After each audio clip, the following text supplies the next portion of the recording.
Asier batean, ez, azkenean horrela. Ez, horrela, nik uste dut... Itzegin ez dago Xabirekin, baina izango litzateke zertarako agian... Bueno, aurkezpena lehenengo... Bai, aurreko horrela egin genuen alkatearen hitzak. Bezera, agertzen da. Alkatearen hitzak eta zerena. Horrela. Eta gero ya... Bai, egin daiteke. Kontu gertatzen... Bere ala egiten dute. Quiero una vez que está en otro, pues muy guapa. Vale. Quito me voy.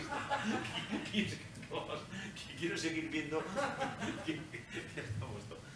Es, a ver, usted el boto y kontua dela. Bai. Baina boto y kontua eta kortinak kendu beharra. Nahiago badezu horrela, horrela.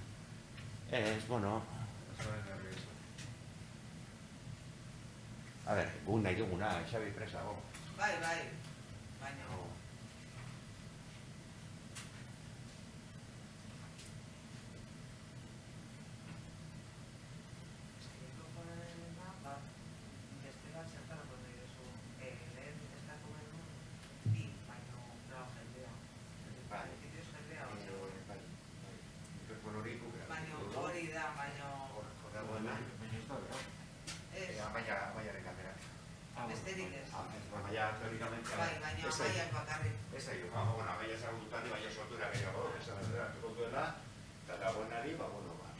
begiratu, kontutan izan, galdera erantzuteko mekanikazioa da. Gira edo gorritu. Va a ser un poco movimiento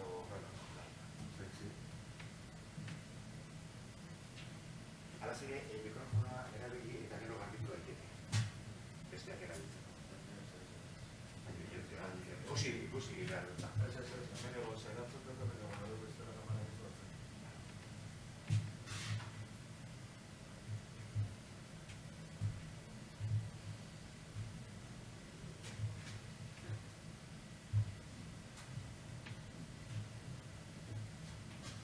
Entonces usamos este programa.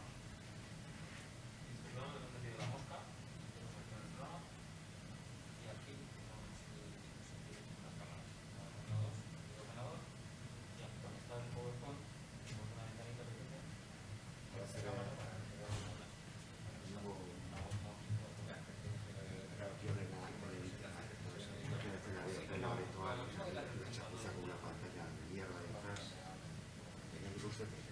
Pantalla vera o de museo.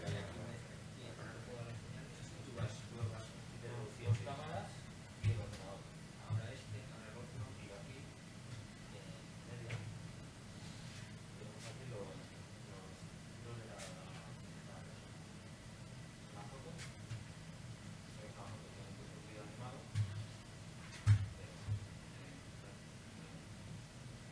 Puede haber igual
que hoy vamos a tener aquí.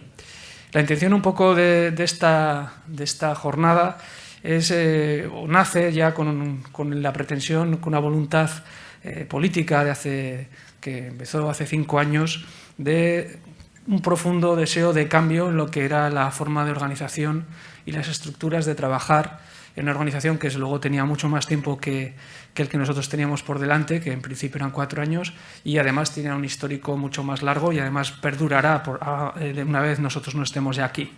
Esa era un poco la voluntad.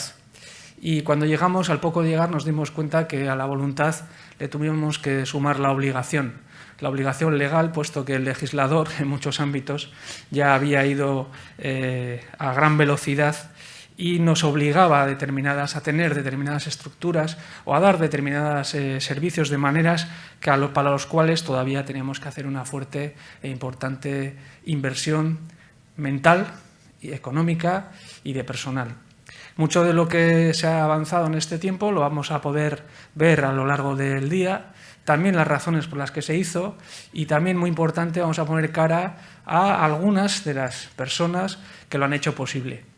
Hay pues una clave de personas que creen en el cambio, que creen en la necesidad de avanzar, de adaptarse, y hay también se verá un reflejo de cómo todo ello influye en una administración, en una organización que, como todas, tiene la necesidad, que no la obligación, sino la necesidad de adaptarse a un escenario en permanente cambio.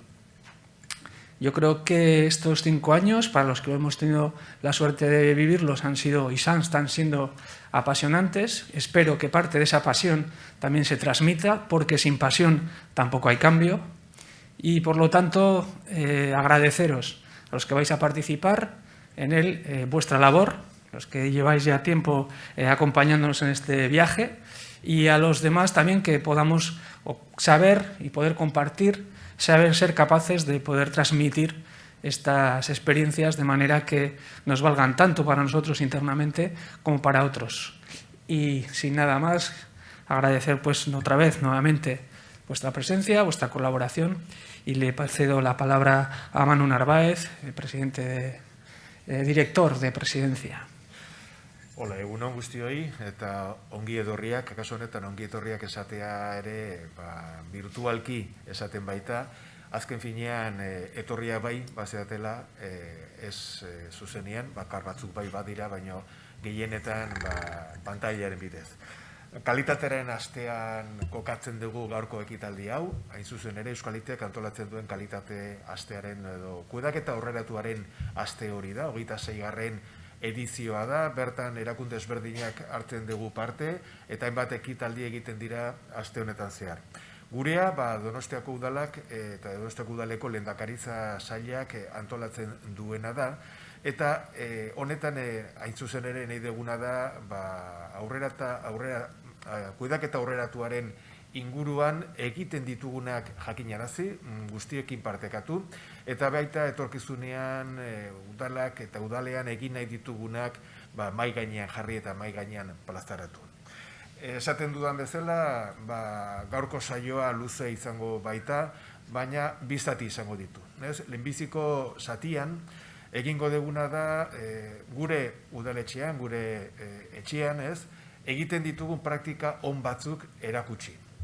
Hain zuzen ere, 3 atal ezberdinek egiten dituztenak ere partekatu nahi ditugu, eta horrela guztiek jakin arazi zertan ari garen eta zergatik ari garan. Bigarrenean berriz, beste 11:30 aurrera izango den saioan, hortxe egingo duguna da Donostiako udalak hobetze bide horretan zer egin nahi duen, nola egin nahi duen eta zertarako prestatzen ari dan jakinarazi eta zuekin partekatu. Bertan ere, talde ezberdinetan eta jarduera ezberdinetan parte hartzen duten guztiek konbidatu ditugu eta hemen izango dira guzti horiekin partekatzen. Bai izan behar dugu, eta hasieran horrela pentsatuta zegoela, izango dugula ikusten ari zareten guztientzako galderak egiteko aukera ere izango dugu. nola hemen bertan aretoan ez zaudetenez, pentsatu duguna da webshopen zenbaki baten bidez, eta hori deialdiarekin batera jakinarazi genizuen, baina orain gaurkoan ere berriro aipatuko dut, baduzue galdera horiek egitea, gure lankidetako batek hartu egingo ditu, eta hemen goizean zehar hemendikan pasatuko direnei ere jakin galdera hori luzatuko zaie erantzuteko modua izan ahal izateko. Zenbakia da 663 952 Eta besterik ezean, eta ongi etorria berriro emanez, zinegotziari eskerrak emanez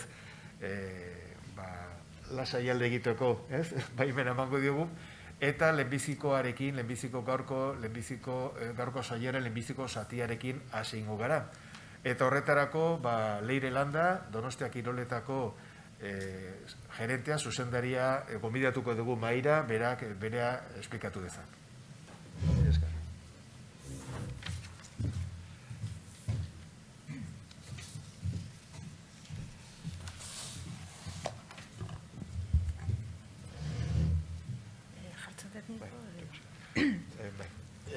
Bueno, lehenbiziko saio honetan, zarretxo bat egiten ustea eskatuko nizuke.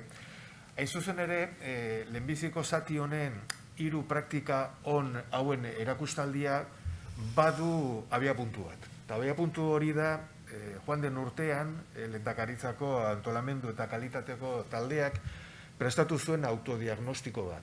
Kudeaketa horreratuaren gainean, sail bakoitzak udaletxeko 25 unitate horiek egin genuen autodiagnostiko bat jakiteko arlo ezberdinetan, kudeaketa horreratuaren arlo ezberdinetan, nola ginen eta zertan ari ginen, ez?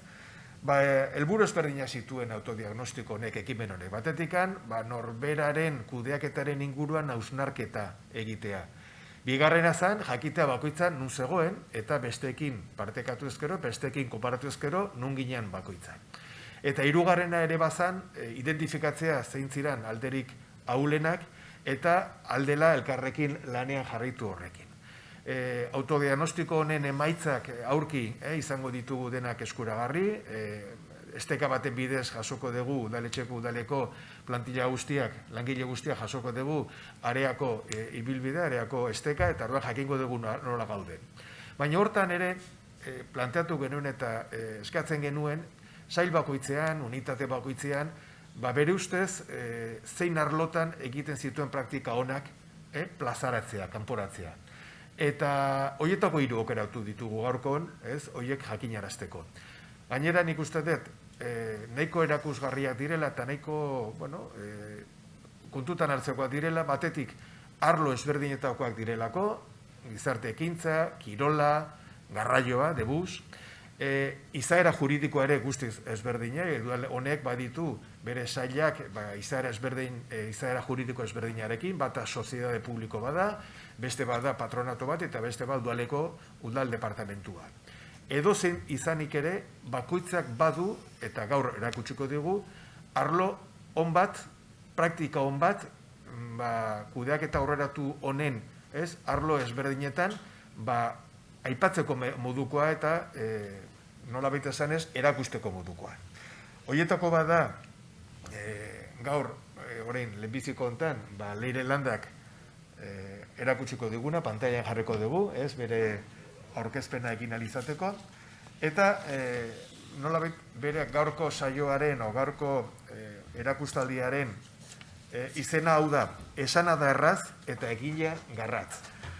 Urteko kudeaketara helburu estrategikoak zabaltzeko eredu bat. Azken finean, Kirol Patronatua, Donostia Kirolak, urtea badaramazkielako kudeaketa aurreratuan, eta bere, altuago hitz egiteko, eta bere jardueretan badu eredu bat, besteei erakusteko modukoa. Leire, jarriko dizut martxan, eta zuk nahi duzunean. Eskerrik asko, Manu. Menudo reto personal se me plantea hoy. No solo dar una charla, que no estoy acostumbrada, sino encima tener que abrir la jornada. Y bueno, y encima, bueno, pues añadido con esta situación en la que, bueno, pues ni siquiera hay público, ¿no? Pero bueno, pues me he planteado el reto y a ver si lo conseguimos. ¿Qué buscamos cuando hablamos de estrategia en las organizaciones, ¿no? Cuando hablamos de planes de gestión, bueno, de todas estas cosas, ¿no? Pues al final yo creo que lo que buscamos es mejorar el funcionamiento, mejorar la organización, mejorar los resultados, y para eso es fundamental plantearse retos, plantearse objetivos, como el que me he planteado yo hoy, esta mañana. ¿Plantearse un objetivo ya es suficiente para conseguirlo? Pues por supuesto que no. Si yo esta mañana no vengo aquí, por mucho que me plantee el reto, no consigo el objetivo. Esto no es fácil hacerlo en las organizaciones, porque tú personalmente puedes conocer muy bien el objetivo y tenerlo muy claro y saber hacia dónde vas, pero en una organización tienes que conseguir establecer un sistema para que la organización esté en ese objetivo, ¿no? Y en esa dirección para mejorar, ¿no? Como decía Manu, realmente cuando se nos planteó la charla se nos planteó como buena práctica bueno, pues que explicáramos un poco la aplicación que usamos para todo esto de la gestión estratégica y de la gestión anual que, bueno, que tenemos, que se llama Midenet, pero al final la aplicación no deja de ser una herramienta. Es como si te dicen que tienes que hacer el presupuesto sin una hoja Excel. ¿Eres capaz de hacerlo? Hombre, hoy en día ya no sé, pero bueno, en principio podrías hacerlo. Te va a costar muchísimo más, pero puedes hacerlo. Por eso, para mí, lo importante no es en sí la aplicación, que bueno, al final de la charla sí que la voy a explicar un poco cómo trabajamos con ella, pero para mí lo importante es cómo haces que la organización trabaje con unos objetivos claros y en esa dirección, ¿no? Bueno, por eso se llama bueno, le pusimos el título, bueno, un modelo de despliegue de los objetivos estratégicos a la gestión anual. Esan erraz eta egina garratz. Bueno, esto parece fácil, pero no es tan fácil.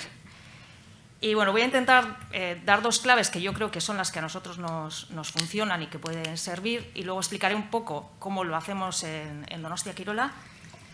Y como digo, pues al final sí que hablaré un poco de la herramienta que utilizamos, que no deja de ser, como decía al principio, una herramienta, o sea, que ayuda, pero que en sí mismo no es la solución al problema. Para mí, el primer tip, como se dice hoy en día, o clave, sería que lo que tienes que buscar es la implicación de las personas de la entidad. O sea, de nada sirve que haya una persona que se encargue de la calidad, que haga planes estratégicos, que se encargue de sacar los indicadores, etcétera, etcétera, si el resto de la entidad, si el resto de la organización no conoce esos objetivos y no sabe trabajar para ellos, ¿no? Entonces, lo principal es buscar cómo implicas a la gente, ¿no? Y para mí la implicación la consigues haciendo que realmente participen, que ellos sean partícipes y que ellos sean los que forman parte de esa estrategia, de buscar la estrategia, de plantear qué acciones van a hacer, y de esa manera consigues que participen y que se impliquen. La segunda clave para mí sería que el sistema que montes tiene que ser claro y sencillo. Tú no puedes plantear algo complejo que la gente no entienda. O sea, si lo que quieres es que participen y si lo que quieres es que se impliquen, tiene que ser muy sencillo, tiene que ser muy claro, y no les tiene que generar un montón de trabajo, porque si al final ya bastante tenemos con el día a día como para encima añadirle una carga de trabajo descomunal. Bueno, espera, Bueno, aquí un poco lo que os iba a decir. Bueno, este era un poco el esquema de la presentación que ya os he hablado. Bueno, cómo tenemos nosotros montado el plan estratégico, cómo lo desplegamos y finalmente la aplicación. El primer plan estratégico del patronato era del año 2007 al 2013. Era un plan para 6 años, tenía un principio y un final. No me digáis cómo se hizo, porque en aquel entonces yo estaba recién llegada al patronato, bastante tenía con saber dónde estaban los frontones, las pistas, las instalaciones. Si os metéis en la página web alucinaréis con la cantidad de instalaciones deportivas municipales que hay. Y bueno, y por aquel entonces, bueno, pues empezaba un poco a hablar de la calidad en el patronato y tal, y de repente me vienen un día y me dicen: Leire, tienes que ser evaluador de Euskalit, porque como habíamos empezado con las autoevaluaciones, y yo, que no tenía nada que ver con la calidad, ni había hecho nada en relación, me metieron a un curso de evaluador con el modelo FQM. Bueno, aquello me pareció chino, o sea, increíble. Y yo decía, esto no puede ser tan complicado. A la larga vas interiorizando ese lenguaje, ¿no? Porque al final no acaba de ser más que un lenguaje, pero de primeras te suena a chino. Yo no creo que eso tiene que ser tan complicado. De hecho, me parece un acierto total de Euskalit el modelo que hizo de gestión avanzada, de alguna manera intentando llegar a la gente de una manera más clara, más concisa y bueno, para mí muchísimo mejor. Bueno, pues este era nuestro primer plan estratégico y bueno, pues se acercaba el año 2013 y decimos, pues tendremos que hacer otro plan, ¿no?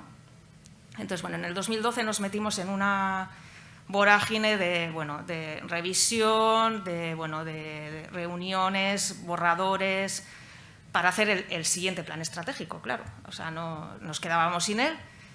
Y bueno, ya después de muchísimo esfuerzo conseguimos, bueno, pues, establecer cuáles eran nuestros objetivos estratégicos, que los teníamos organizados en 5 ejes. Bueno, definir la misión, la visión, los valores y un poco cuáles eran las líneas de actuación por las que nosotros entendíamos que íbamos a conseguir esos objetivos, ¿no? Eran solamente líneas, ¿no? Bueno, pues esto lo intentaremos hacer así, así y asao, ¿no? Eso luego hay que concretarlo, ¿no? Eso es lo importante, ¿cómo concretas eso, no? Y bueno, como decía, nos costó muchísimo. El plan era para 4 años, 2012-2015, eso teníamos bastante claro, porque bueno, nos parecía que también podía coincidir un poco con las legislaturas y de alguna manera pues, incorporar también las visiones políticas o del gobierno que estuviese en aquel momento, incorporarlos en el plan estratégico. Y entonces se nos plantea, bueno, ¿y esto cómo lo vamos a revisar, no? Y en aquel momento, bueno, el que lleva todo el tema de calidad en el patronato es Iñaki Irureta-Goyena, que es el responsable de comunicación y marketing, y planteó una historia que, bueno, a mí al principio me pareció como, no entendía muy bien. Y dice, bueno, pues podemos hacer un plan estratégico deslizante. ¿Y esto en qué consiste? Y no, bueno, pues lo revisamos todos los años y, bueno, pues todos los años revisamos, marcamos los objetivos para los siguientes 4 años y bueno, y hacemos así, vamos haciendo ciclos. Y al principio pensé, joder, pues esto es que ya tienes el trabajo hecho y ya lo tienes para siempre. Y me generaba dudas, ¿no? Digo, y dentro de 7 años esto igual se ha quedado obsoleto. Pero nos había costado tantísimo que dije, jo, esto ya veremos dentro de 7 años si lo revisamos, o si nos metemos otra vez en esta película. Pero bueno, luego él me decía, a ver, tampoco en Donostia-Quirola las cosas cambian tanto, los servicios más o menos son muy estables, tampoco tenemos tanto, o sea, no somos una empresa que de repente se fusiona o tal. Y bueno, pues entre el esfuerzo que nos había costado y todo lo anterior, dijimos, pues para adelante, lo hacemos así. Y ahora voy a intentar explicar en qué consiste, porque es bastante sencillo, pero además da muchísima tranquilidad y por otro lado, facilita muchísimo el trabajo. Y la verdad es que a lo largo del tiempo me he dado cuenta que encima ha ido evolucionando. O sea, que no es verdad aquella idea que yo tenía de que se iba a quedar en aquello. Entonces, bueno, lo que hacemos es, bueno, pues eso, cada año establecemos los objetivos a 4 años vistas. Entonces vamos haciendo ciclos, revisamos el plan y vamos haciendo diferentes ciclos. Ahí. Bueno, para que os voy a poner un ejemplo como muy gráfico, porque yo creo que se ve bastante bien. Todo el plan de nuestro estratégico lo tenemos en un cuadro de mando integral, donde están los objetivos estratégicos, los indicadores, cómo se miden y, bueno, este es el cuadro de mando integral. La verdad es que no veo nada desde aquí, pero bueno. Por poner un ejemplo, bueno, si veis en azul, están lo que son los resultados. Entonces, ahora en el 2020, ahora tocará, haremos la revisión. Solemos marcar en verde aquellos objetivos que hemos conseguido, en rojo los que no, es muy gráfico, se ve cuántos has conseguido y cuántos no. y luego vamos analizando. Y decimos, pues esto no lo estamos consiguiendo, hay que marcarse más retos. Este año que tenemos en marcha, pues se va a abrir el Polideportivo de Alzano, y en función de eso y ese análisis y de la evolución que ha ido teniendo, marcamos la columna del cuarto año. Por poner un ejemplo, uno de los temas que en el patronato, bueno, uno de los objetivos, ¿no? Las licencias femeninas federadas, donde más diferencia hay de género en tema de deporte, sobre todo es en el deporte de competición y en las licencias federadas. Durante muchos años han estado en torno al 20, 24, 25 y nos marcábamos como reto el 30%. Y el 30% ha estado hasta el año 2019-2020. De repente, en el año 2018 subió al 33%, en el 2019 al 34%, pues ya nos estamos planteando que para el 2023 podamos llegar al 47%. Bueno, esta es un poco la forma en la que lo hacemos, ¿no? Y como decía, lo de que ha evolucionado o no ha evolucionado, pues por poner un ejemplo, el cuarto eje en nuestro primer plan estratégico simplemente era mantener el nivel de autofinanciación. Posteriormente hemos incorporado otros aspectos como la sostenibilidad medioambiental, la responsabilidad social y ahora, pues, como veis, bueno, pues es que una gestión sostenible de los servicios deportivos, ¿no? ¿Con esto os quiero decir que todo el mundo tiene que hacer un plan estratégico deslizante? Por supuestísimo que no. Yo creo que cada uno lo que tiene que buscar es aquella manera que sea la más sencilla, lo que mejor le venga y lo que menor trabajo le genere para que esto lo pueda llevar adelante. Bueno, pero como decía antes, ¿y cómo hacemos que estos objetivos que ya nos hemos planteado, cómo hacemos para conseguirlos?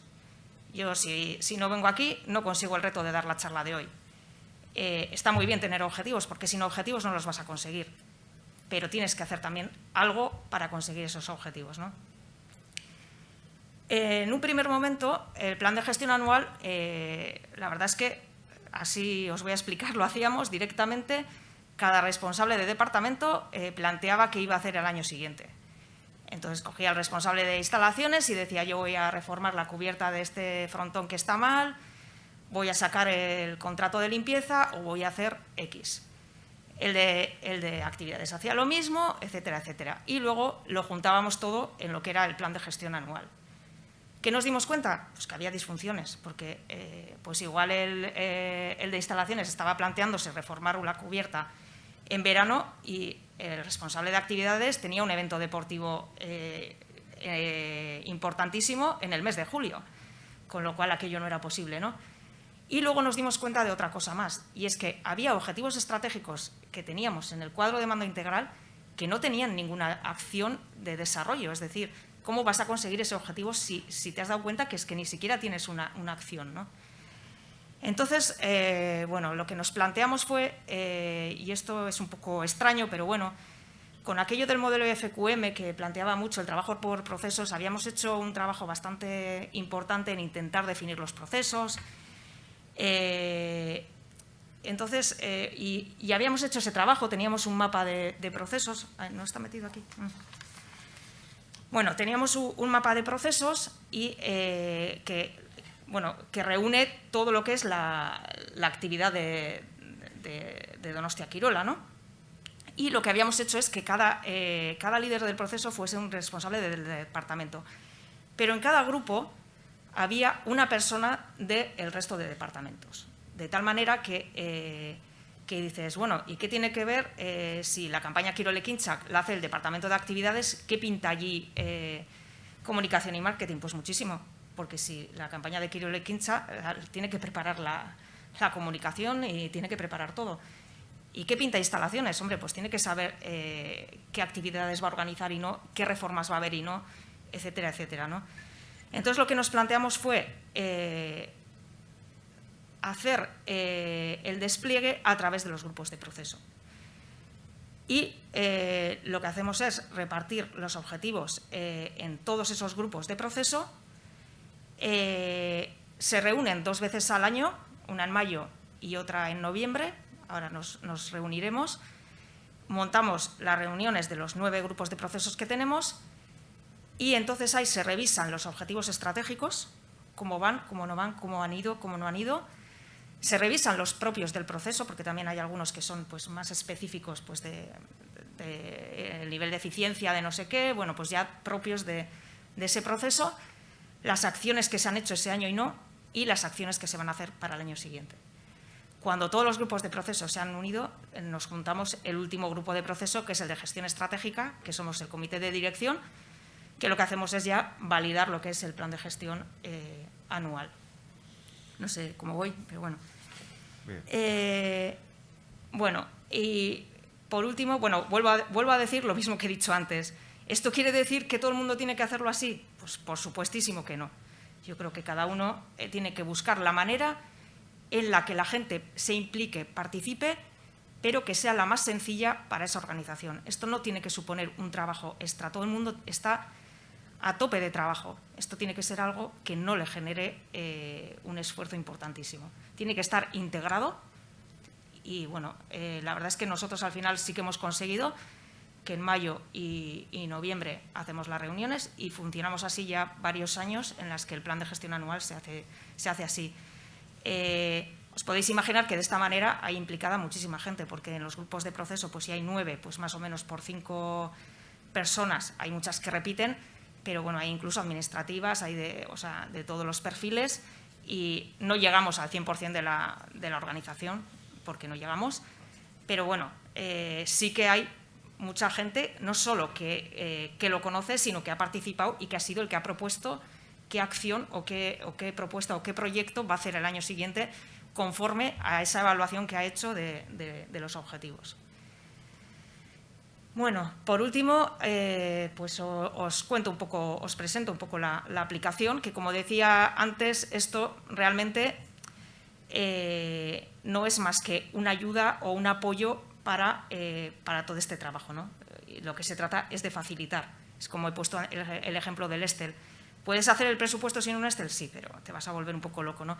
Esto igual no es tanto, ¿eh? O sea, la verdad es que antes funcionábamos pues con miles de documentos colgados, no sabes cuál es la última versión, uno entra, otro no entra, se hace un poco complicado, esa es la realidad. Entonces ya llevábamos tiempo buscando una aplicación que nos pudiese facilitar o que de alguna manera bueno, pudieses consultar las cosas, estuviesen en tiempo real, etcétera, etcétera, y te ayudase en ese trabajo, ¿no?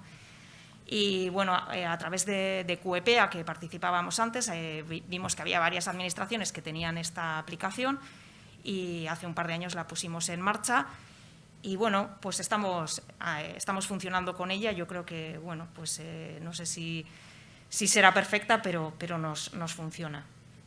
¿Qué es lo que nos permite? Pues nos permite ver un poco el alcance y el avance de cómo van todos los proyectos, ¿no? Lo que se hace es, se definen las tareas del plan de gestión, tienen un responsable asignado y una fecha de inicio y una fecha final. Entonces, cada responsable es el que tiene que estar en la aplicación. Pues si la campaña Kirol Ekintzak va de marzo a junio, pues el responsable tiene que meterse y decir, bueno, pues ya está hecha la campaña, o sea, ya el inicio estaba previsto en marzo, se ha hecho, lo mete y entonces podemos ver el avance de los proyectos. Sí que es verdad que el primer año solo metimos tareas y ahora ya hemos avanzado un poco más y te permite hacer proyectos con tareas diferentes. Es decir, un único proyecto puede tener tareas con diferentes responsables. Bueno, mira dónde está el mapa de procesos. Estaba aquí. Bueno, este era un poco el esquema, bueno, por si, no sé si interesa o no, pero bueno, vamos a decir, los operativos serían los centrales, que son, bueno, pues el deporte de competición, la Kirol Txartela y las actividades, ¿no? O sea, las campañas de actividades, Kirol Ekintzak, UDA y Eskola Igeriketa. Luego están los de apoyo, que sería bueno, pues la gestión de las instalaciones, mantenimiento, reformas, etcétera. La comunicación externa la gestión de personas y la gestión económica. Y por último están los estratégicos, que es el de la mejora continua, en donde tenemos metida la innovación, y el de gestión estratégico, que como os decía es el último, ¿no? O sea, al final se reúnen todos esos grupos de proceso y el último que se reúne es el de gestión estratégica, que es el que realmente al final acaba de completar el plan y el documento, ¿no? Bueno, este es un poco un pantallazo, he sacado varios pantallazos porque tampoco creo que esto se trataba de hacer un tutorial de la aplicación, pero para hacer una visualización del mismo. Bueno, te permite además no solo las tareas y proyectos, te permite organizarlos en diferentes estructuras. Entonces, te permite ver el alcance y cómo vas conforme a diferentes estructuras. Nosotros tenemos metidas 4. Una es el plan estratégico, otra es el programa de gobierno, la carta de servicios y el mapa de procesos. Entonces, conforme a esos 4 están todas las tareas organizadas. Y entonces, conforme a esos 4, pues puedes ir viendo cómo va el grado de avance del plan. Y luego, arriba, si veis, esto cuando te has pasado de plazo y tenías que haber iniciado una acción, un proyecto o algo y no has empezado, te manda un correo electrónico. Y te dice, tienes una tarea fuera de plazo. Y entonces es el momento en el que te metes y dices, a ver, ¿qué tarea tengo fuera de plazo? Y entonces, bueno, ya ahí actualizas los datos, etcétera, etcétera. Ya veis, así es bastante gráfico, pues bueno, por ejemplo, los indicadores, cuántos se han conseguido, cuántos no, o sea, cuántos se están cumpliendo, cuáles están ahí. Y este es un poco, cuando digo lo de las tareas, que te dice, no, estos son los indicadores, vale, ¿no? Sí, estos son los indicadores. Bueno, los indicadores, la verdad es que te permite consultar, no solamente tiene como 2 pestañas, te permite consultar no solo el dato concreto, y además te aparecen históricos desde que tenemos los datos, sino que además te hace gráficas. O sea, como ya veis aquí, una gráfica de barras con el objetivo que está en rojo y con el resultado que está en azul, ¿no? Este en concreto no sé cuál era, pero bueno, también te permite exportar a hojas Excel, o sea, la verdad es que está bien la aplicación. Luego, como os decía, bueno, pues aquí habría lo que sería un proyecto con diferentes tareas, y entonces luego en cada tarea tú te metes, tienes la fecha de inicio, fecha final, quién es el responsable de cada una de las tareas, y ya ahí le dices si las has ejecutado, si no las has ejecutado, etcétera. Es bastante sencillo, ¿eh? Y luego, otra de las cosas que te permite, bueno, igual que he hecho para atrás porque otra cosa de las que te permite es meter informes. O sea, no solo escritos, o sea, imaginaros un proyecto que por lo que sea se ha caído. Bueno, hoy, este año con el COVID os podéis imaginar. Entonces, bueno, directamente tú te puedes meter en una de las casillas que tiene y, bueno, pues este proyecto por lo que sea, o incluso puedes colgar el propio informe en archivo y está en esa aplicación. O sea, tú puedes consultar los informes que el resto de compañeros han colgado en la aplicación. Bueno, y voy a ir cerrando ya porque ya creo que lo he dicho todo. Las claves fundamentales para mí es la implicación de las personas de la entidad. Y para ello yo creo que deben participar, que deben ser parte activa de esto. No quiero decir con ello que no haga falta alguien que coordine, porque en nuestro caso es fundamental. O sea, la figura de Iñaki sin ella, pues no sé, porque es el que va ahí detrás, oye, es total, esto hay que hacer, el que coordina. Pero para mí es fundamental la participación de las personas y para que sean parte activa de esto, para que conozcan, porque es muy difícil si no te planteas un objetivo conseguirlo. Es muy difícil si la gente no conoce cuál es ese objetivo, que trabajen conforme a él. Y lo segundo es que la sistemática que se implante creo que tiene que ser muy sencilla, que no tiene que generar un trabajo excesivo a la gente, que tienes que intentar hacer algo que se entienda fácil, que llegue muy fácil a la gente y que no le resulte complicado. Y bueno, pues eskerrik asko y finalizo ya. Bueno, no sé si... Eskerrik asko, Leire. Tenías algo más de tiempo, pero yo creo que ha sido suficientemente claro y clarificador lo que has planteado, que tiene que ver un poco con lo que hacíamos al principio, hablábamos al principio, ¿no? Como en muchas ocasiones, cuando queremos conocer cosas nuevas, como queremos saber cómo mejorar nuestra gestión, pues intentamos traer a personas de fuera, de otras organizaciones, pensando siempre que en otros lugares se hace mucho mejor. Ocurre, pero también ocurre, y yo creo que es un ejemplo de esto, es que en casa también lo hacemos muy bien, ¿no? Y en este caso en el ayuntamiento, en diferentes servicios del ayuntamiento, y hoy estos tres van a ser los ejemplos, se hacen las cosas muy bien, y yo creo que compartirlo con el resto de la organización es clave, porque además también nos permite en un momento dado saber cómo se está haciendo y tener un referente a la hora de, si nos ponemos a trabajar en ello, con quién podemos consultar, con unos parámetros muy parecidos a los nuestros, porque efectivamente cada servicio, cada unidad tiene su propia característica y su forma de hacer, pero el contexto es importante, y en este caso el contexto en el que nos movemos todos es importante. Pues eskerrik asko, Leire, eta hurrengoari paso emango diogu, utziko diogu bitartean garbiketa lanak ere egiten, badakizute gauden egoera honetan pues zaindu egin behar ditugula guztiak, eta horrexegatik aurrekoan esan digun bezala, gaur presentziala zan ekimen hau, erabat estiminen bidez zabaltzea pentsatu dugu, eta hortan ari gara. Urrengo gonbidatua, urrengo izlaria gonbidatuko dugu, eta garbiketa lana bukatzen duten bitartean, honen aurkezpena egingo dut. Hain zuzen ere da gizarte ekintzako zuzendaria, Garikoitz Agote, orain denbora asko ez dara makiena hortan, beraz, normabit esan ez, erabat virgin etorria da hortara, eta horrexegatik nik uste erakutsiko digun ikuspegia ere oso emankorra eta oso interesgarria izango dela. Hain zuzen ere, berak hitz egingo dugu gizarte ekintzak, gizarte zerbitzu gunetako zerbitzu karta. Zerbitzu kartak dira kudeaketa aurreratuaren zati bat, hain zuzen ere, konpromisoak. Erakunde batek ze konpromisoak hartzen dituen bere erabiltzaileen aurrean, eta gizarte ekintza bezalako zerbitzu batean ikuste dut hori leku guztietan importantea bada ere, kasu honetan are importanteagoa. Izan ere, jakin behar degulako, zerekin eta oso gizartearen, elementu gizartearen gizaki bereziekin lanean jarduten gerala, eta hoiek ere zaindu egin behar ditugula alik eta hobetoen. Garikoitz, zure daitza, esaten dugun bezala, gizarte zerbitzugunetako zerbitzarien karta. Zerbitzuen karta.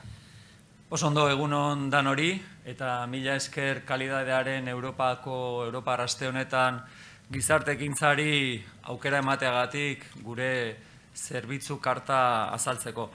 Nere aurkezpena bi zatitan banatuko dut, lehenik eta behin zerbitzu kartez hitz egingo dut modu orokorrean, eta Donostiako udalaren ikuspegitik, eta bigarren zatian bai sakonduko dut eta xetuko dut gizarte zerbitzugunetako zerbitzu kartaren izaera, edukia eta helburuak. Modu orokorrean hitz egin da, zein da Donostiako udalean zerbitzu kartak jartzeko abiapuntua edo testu ingurua? Kontutan hartzen baldin badagu, gobernu planak ezartzen zituen ildo estrategiko eta helburuak, nik azpimarratuko nituzke bi elementu nagusi, lehenik eta behin, herritarrei zabalik egongo den gobernu bat bermatzea zan helburuetako bat, eta alde horretatik gobernu plan horretan aitatzen ziren gardentasuna, informazioa, hiritarren parte hartzea eta zuzentasun publikoa, eta bigarrenik, udal zerbitzuen etengabeko hobekuntza bermatzea, zehazten zen bigarren helburua, Eta horretarako definitzen zen kudeaketa egokia bermatzeko tresnak txertatu behar zirela, eta zerbitzu karta hain zuzen ere hoixe da, etengabeko hobekuntza txertatzeko tresna bat. Tresna bat ja abian jarri dena, lehendakaritzak 2018an jarri zuen martxan laguntza programa bat udalean zerbitzu kartak ezartzeko, eta horietako bat gizarte ekintza izan zen, gizarte ekintzak modu aktiboan parte hartu zuen, eta guk 2019ko urtarrilaren batetik zerbitzu karta bat dugu martxan, publikoa dena, hainbat lekutan eskuragarri dagoena, bai webgunean, bai gure gizarte zerbitzu gunetan, eta hiritar orok ezagutzeko aukera duena eta gaur azaltzen saiatuko naizena. Hori da testu ingurua, baina zein da zerbitzu karta baten helburua, zertarako sortzen da zerbitzu karta bat? Bueno, hiru arrazoi nagusi aipatuko nituzkenik.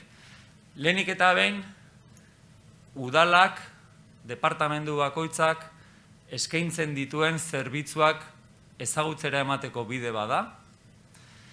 Bestetik, zerbitzu kartek gure konpromesuak zehaztu eta idatziz definitzen ditu, eta horrek erakunde bezala konprometitu egiten gaitu. Eta hirugarrenik, bertan zehazten direlako hiritarren eskubide eta betebeharrak. Ez da gutxi.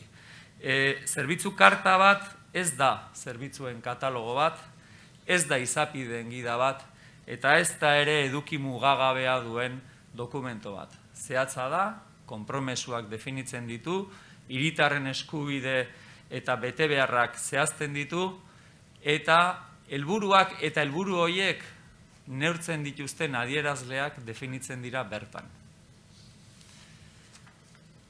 Edukiak beraz, aipatutako hauek dira, betetze maila neurtzeko adierazleak zehazten dira bertan, gero ikusi ahal izango dugu gure kasuan zeintzuk diren guk betetze maila hori ezarritako definitutako konpromesuen betetze maila nola neurtzen dugun adieraziko dugu. Zerbitzu karta batek ere jasotzen duena da, konpromesu bat betetzen ez danean edozein arrazoiangatik zeintzuk diren zuzentzeko eta konpentsatzeko hartu daitezken neurriak, eta guri benetan importantea iruditzen zaigun beste elementu bat, ez? Eta da, hiritarrei aukera ematen zaiela, edo bertan zehazten dela, herritarrek dituzten parte hartzeko bideak. Eta bertan, esan bezala, definitzen dira ere bai, zeintzuk diren beraien eskubideak eta betebeharrak. Honek ondorio zuzen badauka erakundeari begira, ezta? Lehenik eta behin jartzen gaituelako hiritarren espektatiben eta eskubideen abia puntuan. Esan nahi duana da, gu gure jarduna definitzen dugunean, muinean eta gure jardueraren zentroan jarri behar ditugu zeintzuk diren herritarren espektatibak, eskubideak eta gugandik espero dutena. Honek konprometitzen gaitu eguneroko jardunean, ez da deklarazio bat 4 urtean behin berrikusten dena, baizik eta egunerokotasunean kontrastatu daitekena eta kontrastatu beharrekoa, eta hortaz eguneroko jarduerarekin lotuta dago, eta lehen ere esan dudan bezala, honek aukera ematen digu etengabeko jarraipen eta hobekuntza neurriak planteatzeko. Gizarte ekintzaren kasuan zehazki, zerbitzu kartari dagozkion edukiak 15 egunero berrikusten dira.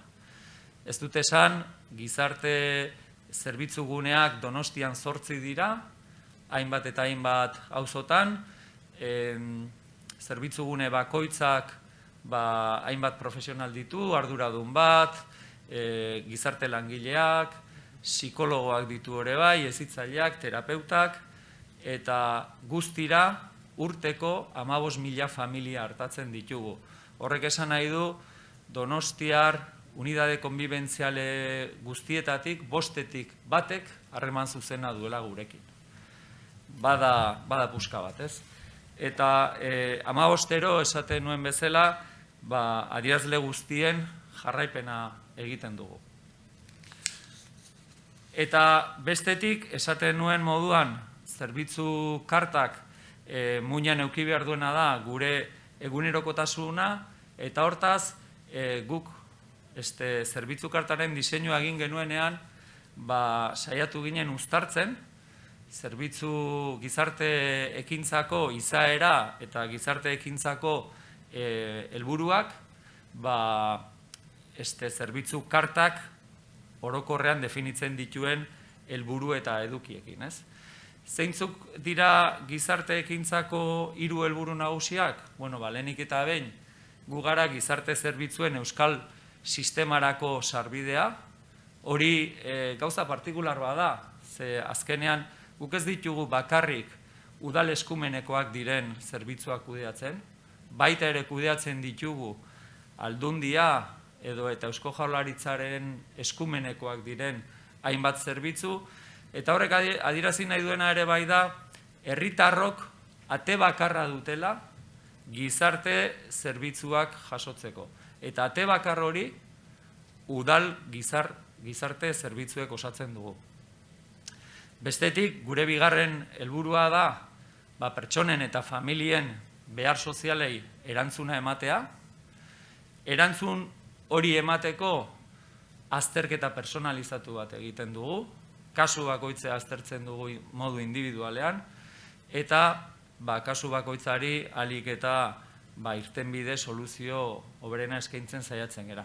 Eta hirugarrenik, diagnostiko eta balorazioarekin batera, prestazio eta gizarte zerbitzuak izapidetzen ditugu, lehen esan dudan bezala izan gure eskumenekoak edo izan beste erakunde batzuetako eskumenekoak.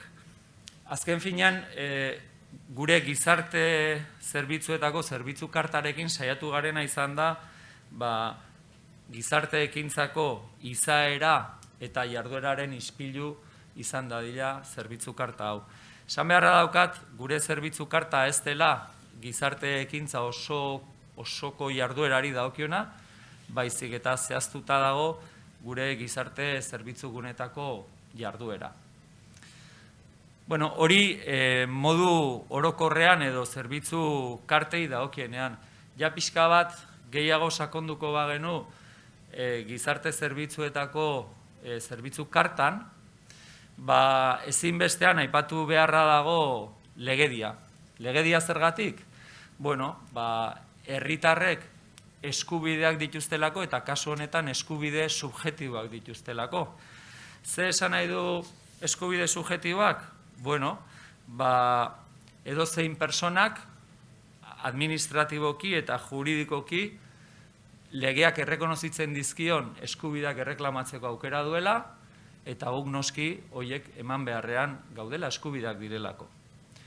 Hori legea jasotzen du, orduan, esan nahi duena da, gure zerbitzu kartan, herritarren eskubideetaz hitz egiten dugunean, ezinbestean kontutan hartu behar dugula legeak zer dioen, eskubide subjektiboetaz hitz egiten ari garelako, eta noski ezin genituelako eskubide subjektibo horiek zerbitzu kartatik kanpo utzi.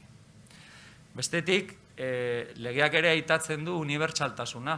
Gu behartuta gaude prestazioak legeak zehazten dituen onuradun guztiei modu berean eta baldintza berdinekin eskaintzeko. Inolako diskriminazio hori gabe. Eta hirugarrenik, legeak zehazten duena da unibertsaltasuna. Honek, erantzun publikoa. Honek zer esan nahi du? Zer esan nahi du erantzun publikoak? Administrazioa izan behar dela zerbitzu horien definizioa, planifikazioa, kontrola eta finantziazioa bermatu behar duena.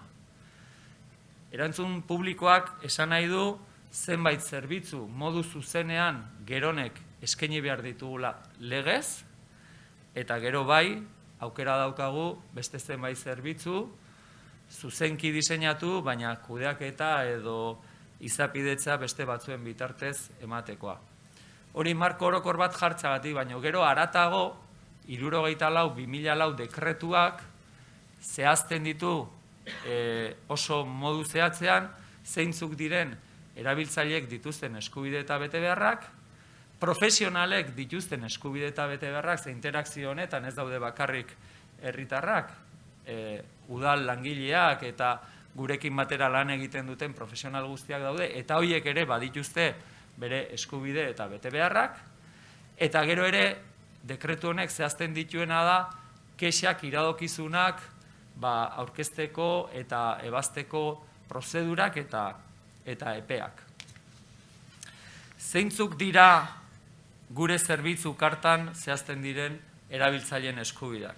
Bueno, hor ikusten dezuen zerrenda luze hori, besteak beste berdintasuna, duintasuna, pribatutasunezko trataera, arreta pertsonalizatua, arreta euskeraz edo gaztelaniaz jasotzeko eskubidea, datuen trataera konfidentziala, eta ez ditut danak irakurriko, bertan dituzue, baina honik gizarte ekintzaren ikuspegitik 3 eskubide azpimarratuko nituzke. Lehenik eta behin, arreta modu pertsonalizatuan gauzatzen dela, kaso bakoitza ezberdina da, persona baten eta bere ingurunearen, bere kontestuaren egoera ezberdina da, eta horrek eskatzen du irtenbide personalizatu bat. Horrek ez du esan nahi guk legea txikle baten moduan erabiltzen dugunik, baina kasu bakoitzari saiatzen gara bere egoeraren araberako irtenbidea eskaintzen. Hori lehendabizikoa. Bigarrena, erreferentziazko profesional bat izateko eskubidea. Hau, niri importantea iruditzen zait, eta ez dakit zein neurritan eredu hau zabaldu daiteken beste departamentu edo zerbitzu publikoetara, ez? Ze esan nahi dut? Herritar bakoitzak profesional bakar batekin izango du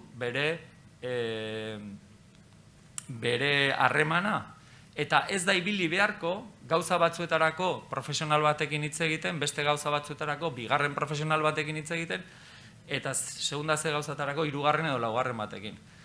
Erreferentziazko profesionalak hartzen du ardura herritar horrei dagozkion zerbitzu eta izapidetze guztiak koordinatzeko.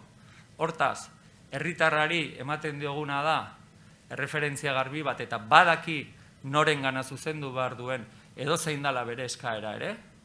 Eta bestetik, erreferentziazko profesional hori izango da gainontzeko erakunde eta gainontzeko profesionalekin harremana izanik kasuaren ikuspegi osoa izango duena. Eta erreferentziazko profesional horri dagokio kasu horren jarraipena egitea. Uste dut, elementu interesgarri badela, eta ez dakit zein neurritan den aplikagarri beste zerbitzu publikoetan, baina herritarrek erreferentziazko persona bakarra izatea nik azpimarratuko nuke. Eta gero bestetik, herritarrek parte hartzeko duten eskubideaz ere aritu nahiko nuke. Ze esan nahi du parte hartzeak ez bakarrik kexak, erreklamazioak, eskertzak batzutan ere jasotzen ditugu, por cierto, egiteko eskubide hori, baizik eta baita ere guk definitzen dugun plan personalizatu horretan, herritarrak zuzenean bere planean bere planaren diseinuan parte hartzeko eskubidea dauka. Berak esan dezake zein neurritan iruditzen zaion guk proposatzen duguna egoki, edo bide alternatiboak proposatzen dituen. Berriro ere esango dut lehen esan dudana, hornek ez du esan nahi guk legea txikle bat bezala malgutzen dugunik, beti legearen eta gure arauen barruan, ezta? Baina ibilbide personalizatuak eskaintzen ditugu neurrian, herritarrak eskubidea dauka planteatzen diogun ibilbidearen diseinuan parte hartzeko. Eta eskubidea dauka guk planteatzen ditugun proposamenak ukatzeko eta ezeztatzeko. Hori bere eskubidea da. Guk, irizpide tekniko eta profesionalekin ibilbide jakin batzuk planteatzen ditugu, eta herritarrak ukatzen ditugunean, errespetatzea besterik ez zaigu gelditzen. Eta nik 3 atal horiek azpimarratuko nituzke, baina egia esan, ikusten dan bezala listan, erabiltzaileen eskubideak zabalak dira, ez? Eskubideak bakarrik ez, herritarrek ere badituzte bete behar batzuk, eta horiek ere kontutan hartzekoak dira. Lehenik eta behin profesionalekin errespetuzko jarrera bat agertzea, gure baliabide fisikoak eta batez ere giza kapitala gure profesionalekiko tratua behar bezalakoa izatea, gure ordutegi, ordutegiak eta errespetatzea, eta gero importantea ere bai, beharrezko dokumentuak eta datuak ematea. Guk, dugun izaeragatik, batez ere menpekotasunari dagozkion gaietan, datu ekonomikoei dagozkien gaietan, dokumentu ofizialak kudeatzen ditugu, eta ezin ditugu zenbait zerbitzu aktibatu baldin eta ez dugun baldintzak betetzen direnaren bermea.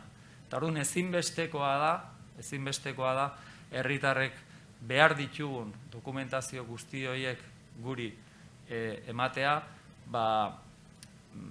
prestazioak eta baliabideak aktibatu ahal izateko. Hemen ere, salto kualitatibo bat eman du administrazioak, interoperabilidadearen bitartez,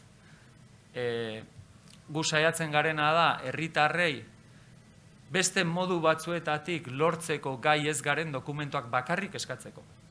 Ez ditugu eskatzen, guretzat beste modu batzuen bitartez lortzerik ditugun dokumentuak. Interoperabilidadeak esan nahi duena da, besteak beste, ogasunari dagozkion errenta eta ondareari dagozkion datuak zuzenean eskuratzeko gai garela, edo eta lehen aitatu dudan menpekotasunaren inguruko ziurtagiriak lortzeko gai garela, eta horiek ez dizkiogu herritarrei eskatzen baldin eta bide propioak ditugun horiek lortzeko, ez? Eta gero herritarrek bai dute beste bete behar bat, importantea, eta da, beren egoera aldakorra dan neurrian, eta personen egoera aldakorra izaten da adinarekin, esate baterako, ez da, demoraren poderioz persona baten egoera aldatu egiten da, aldaketa horien berri ematea.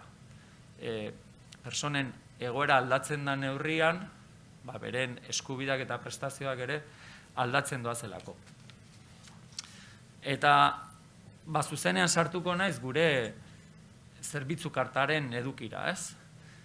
Ikusi ezagitzen neurritan ondo ikusten dan, zerbitzu kartak batetik ditu 4 bloke nagusi, guk definitzen ditugu zeintzuk diren ematen ditugun zerbitzuak, zeintzuk diren zerbitzu bakoitzeko hartzen ditugun konpromezuak, konpromezu horien betetze maila neurtzeko definitzen ditugu adierazle batzuk, eta urtearen bukaeran ikusten dugu zein dan definitutako konpromezu horien betetze maila. Emaitzak, ez da? Orduan, ditugu 4 bloke nagusi, zerbitzuak, konpromezuak, adierazleak eta emaitzak, eta bestetik gure zerbitzu kartak ditu 3 zerbitzu eta 9 konpromisu.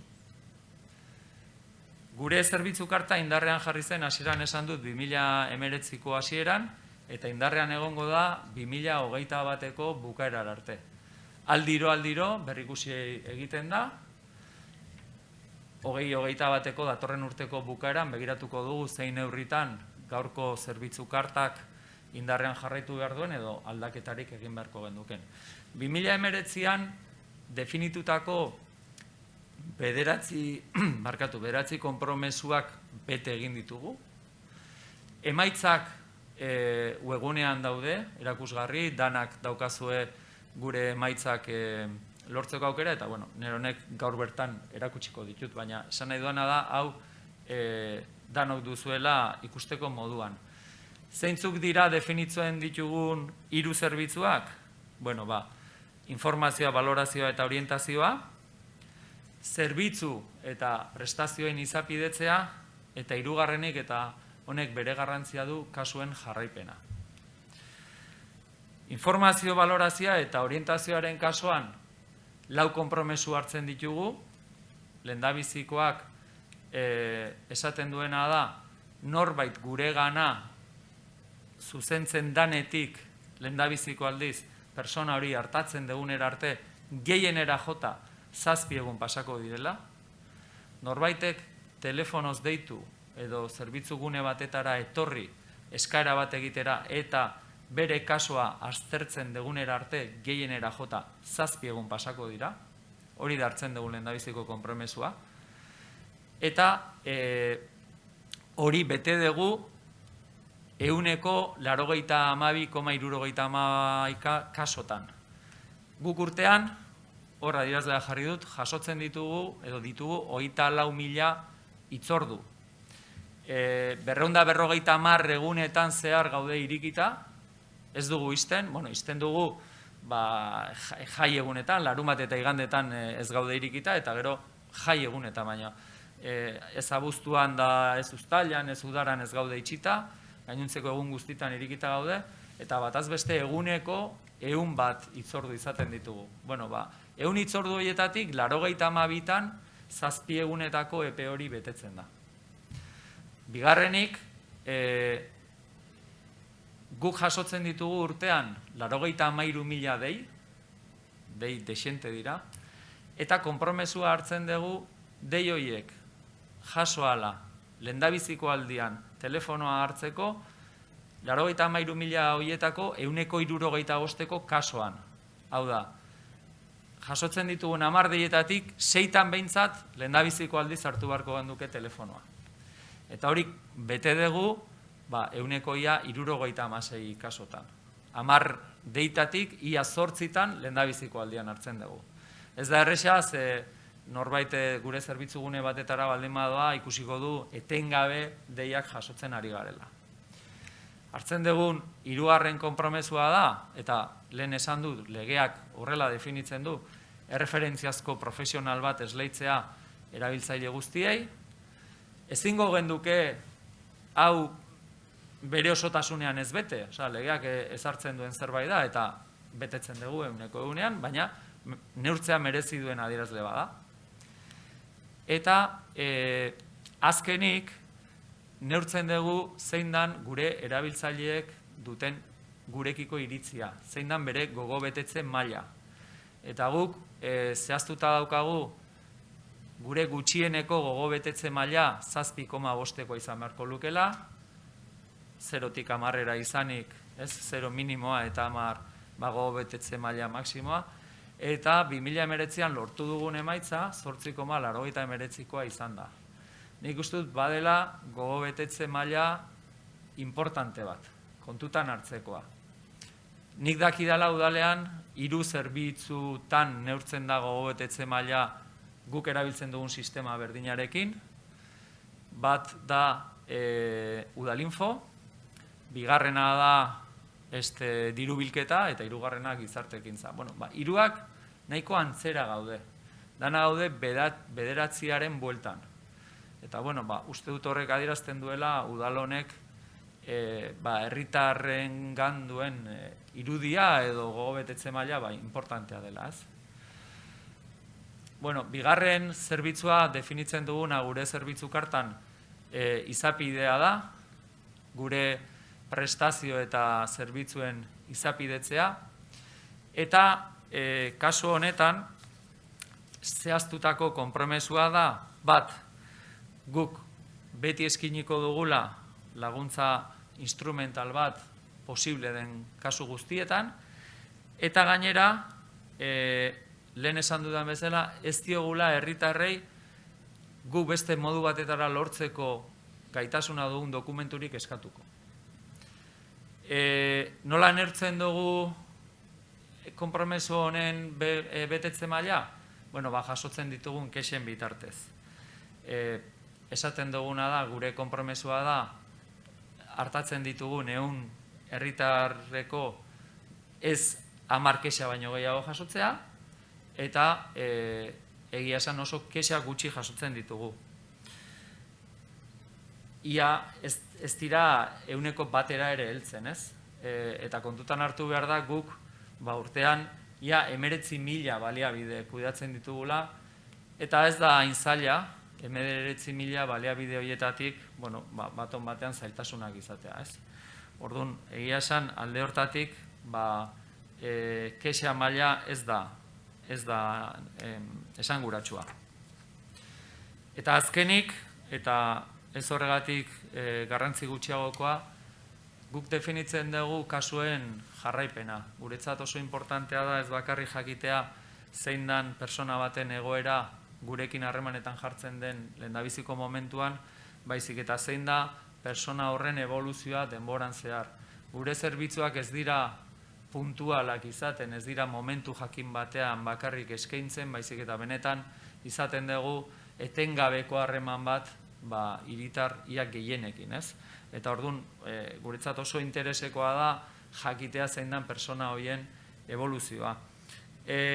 Jarraipenari dagokionean, guk 4 konpromisu zehazten ditugu, lehenik eta behin jarraipeneko hitzorduak gehienera jota herritarrak eskatu eta 15 egunera eman behar ditugu. Kaso honetan gure buruari eskatzen dioguna da hori kunplitu genezala kasu guztien 185 eta kunplitzen dugu 182an ia. Bigarrenik, hartatzen ditugun persona guztietatik 115 kasuan beren etxeetara goaz, eta hau importantea da, guk zerbitzuak ez ditugu bakarrik bulegoetan ematen, gu herritarrengana hurbiltzen gara.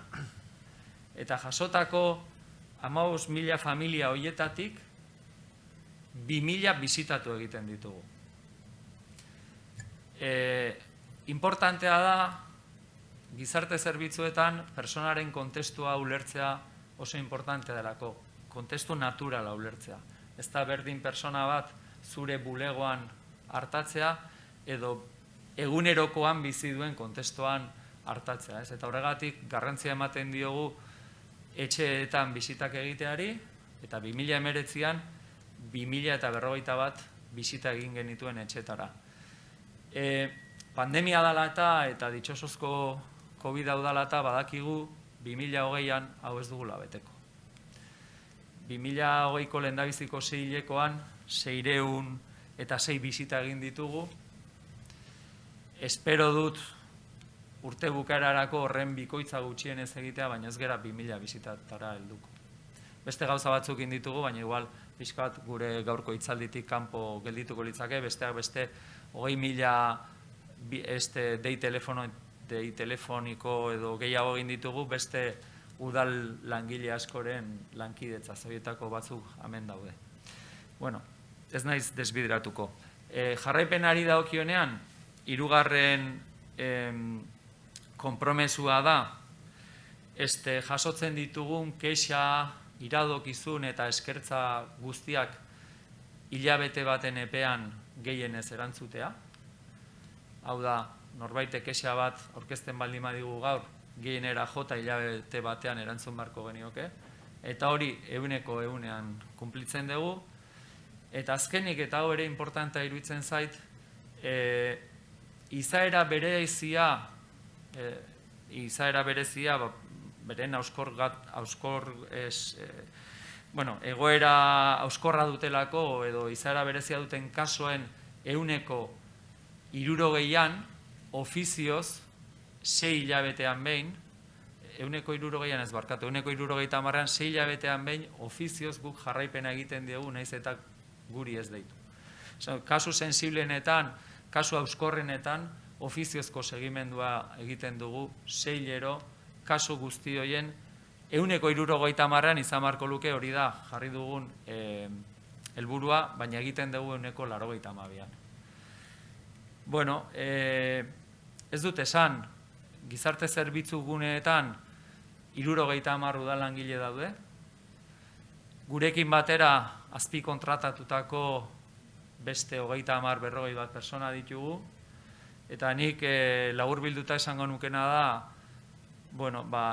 udal langile, herri langile profesional eta konprometituak ditugula, gure jardueraren zentroan herritarrak daudela eta batez ere premia soziala handienak dituztenak, eta nik publikoki eskerrak eman nahiko nizkieke gure herri profesionalei benetan lan txukuna egiten dutelako, eta hau da, modu laburrean nik azaldu nahi nuena. Eskerrik asko Garikoitz. Lehen esan dudan bezala, 3. islariak bukatzen duenean izango dugu tarte bat, nahi dituzuten galderak egin alizateko, 662-952-2 zenbakira deituaz. Nik esango nuke hau dela eredugarri bat, zerbitzu karta baten inguruan. Al final, este concepto de carta de servicios, que no deja de ser un elemento que dentro de la gestión avanzada forma parte, digamos, de lo que es el concepto de gestión, en un ámbito como es el de la acción social, yo creo que toma todo su carácter y toma toda su naturaleza, porque al final estamos hablando de cuáles son los compromisos que en este caso una administración o departamento está dispuesto a hacerlo público y a cumplirlos respecto, en este caso, de un ámbito de la ciudadanía que, como ha comentado Garicoizagote en su exposición, en muchas ocasiones son ámbitos sensibles y delicados. Pero no solo son los compromisos, sino es el comprobar que efectivamente, a través de los indicadores, que esos compromisos se cumplen o no se cumplen, que sería el caso además en el que efectivamente lo hacemos público, y al mismo tiempo también hacer ese seguimiento para llevarlos adelante. De alguna forma, lo que estamos con esto es viendo cómo efectivamente este concepto tan a veces puede ser teórico de la gestión avanzada, cuando se lleva, digamos, a terrenos concretos, tiene una gran utilidad y realmente sirven para esa mejora continua, para esa gestión en la excelencia, que yo creo que es uno de los objetivos que todas las organizaciones, y en este caso el Ayuntamiento de San Sebastián, el Ayuntamiento de Donosti, quiere poner en marcha. Eskerrik asko, Garicoit. Y vamos a la tercera presentación, de otro ámbito totalmente diferente, pero que tiene que ver mucho con este concepto, con estos diferentes aspectos de la gestión avanzada, y en esta ocasión también es una organización municipal, Debus, la compañía de tranvía que lleva pues muchísimos años en funcionamiento y cuyo director Igor González nos va a explicar, nos va a dar a conocer cuál es su sistema de gestión en el compromiso con la calidad y en concreto el sistema de atención a las personas usuarias y el sistema de gestión de las reclamaciones, las quejas y las sugerencias. Igor González es el gerente de Debus desde hace ya unos cuantos años, eta gaur ekarri nahi izan dugu esplikatzeko, kontatzeko beraiek, hainbat erabiltzaile, segurazki izango da udal zerbitzuen artean erabiltzaile gehien dituen zerbitzuetako bat, nola kudeatzen dituen, segurazki, ez dakit datuak eta bango dizkugu, urtean zehar sortzen diran kexa, reklamazio, iradokizun eta galdera guztiak. Igor, zurea da hitza. Eskerrik asko, Manu, eskerrik asko gonbidapenarengatik. Bai, aurkezpen nahiko zabala prestatu dut, bai, aurkezpenak 3 atal nagusi ditu. Alde batetikan lehen zatian azalduko dut kalitatearen inguruan zertan ari garen, ze arau jarraitzen ditugun, ze helburu estrategiko ditugun, ikuspegi orokor bat izan dezagun. Bigarrenen atalean batez ere aztertuko dut zein den gure arreta plana, bai, gure arreta planak ze helburu dituen, ze baliabide, ze emaitzak lortzen ditugun eta ze erronka ditugun. Y luego habrá un tercer apartado, que no sé si es el más importante, pero cuando recibí esta invitación me hizo reflexionar. Porque muchas veces, no sé, tenemos la sensación de que hacemos las cosas, las tenemos interiorizadas, creemos que lo estamos haciendo bien y tenemos también indicadores que nos dicen que estamos haciéndolo bien. Pero luego muchas veces no tenemos tiempo de pensar de, uy, ¿y esto por qué lo estamos haciendo bien? ¿No? Y no sé, esta invitación me ha servido hori, hausnarketa hori egiteko. 5 minutu hartu, hausnarketa hori egin, eta honek zergatik ondo funtzionatzen du. Entonces hemos identificado 8 claves diferentes que creemos que pueden servir como guía, como orientación a la gente que nos puede estar escuchando, viendo, para que también se reflexione en su ámbito si esas 8 claves, si son de aplicación y cómo debería aplicarlas. Entonces, eso es 5 minutos de final para reflexionar sobre estos 8 puntos, que ojalá sean más y en el punto de debate final podamos ampliarlo y discutirlo, ¿vale? Bueno, lehenik, esandakoa ez, kalitatearen inguruan, ze arau ditugun indarrean, zeintzuk bidean eta zeintzuk proiektuan. Orain bertan, gaur egun, bi arau ditugu indarrean. Alde batetik historikoki lehena esartzen izan zana, bidaiarien garraio publikoaren kalitatea neurtzen duen araua, 13.816 araua, hori orain 2007an jarri genuen indarrean Debusen, Eta orain dela gutxi lortutako ziurtagiria COVID-19 aurre egiteko daukagun ziurtagiria.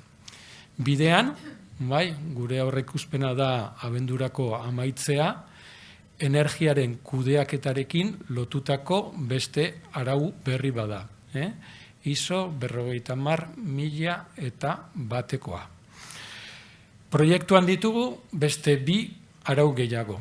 Alde batetikan nahiko ezaguna den arau bat, laneko segurtasuna eta osasunari buruzko araua, eta beste ez hain ezaguna familiarekiko enpresa arduratsuarena.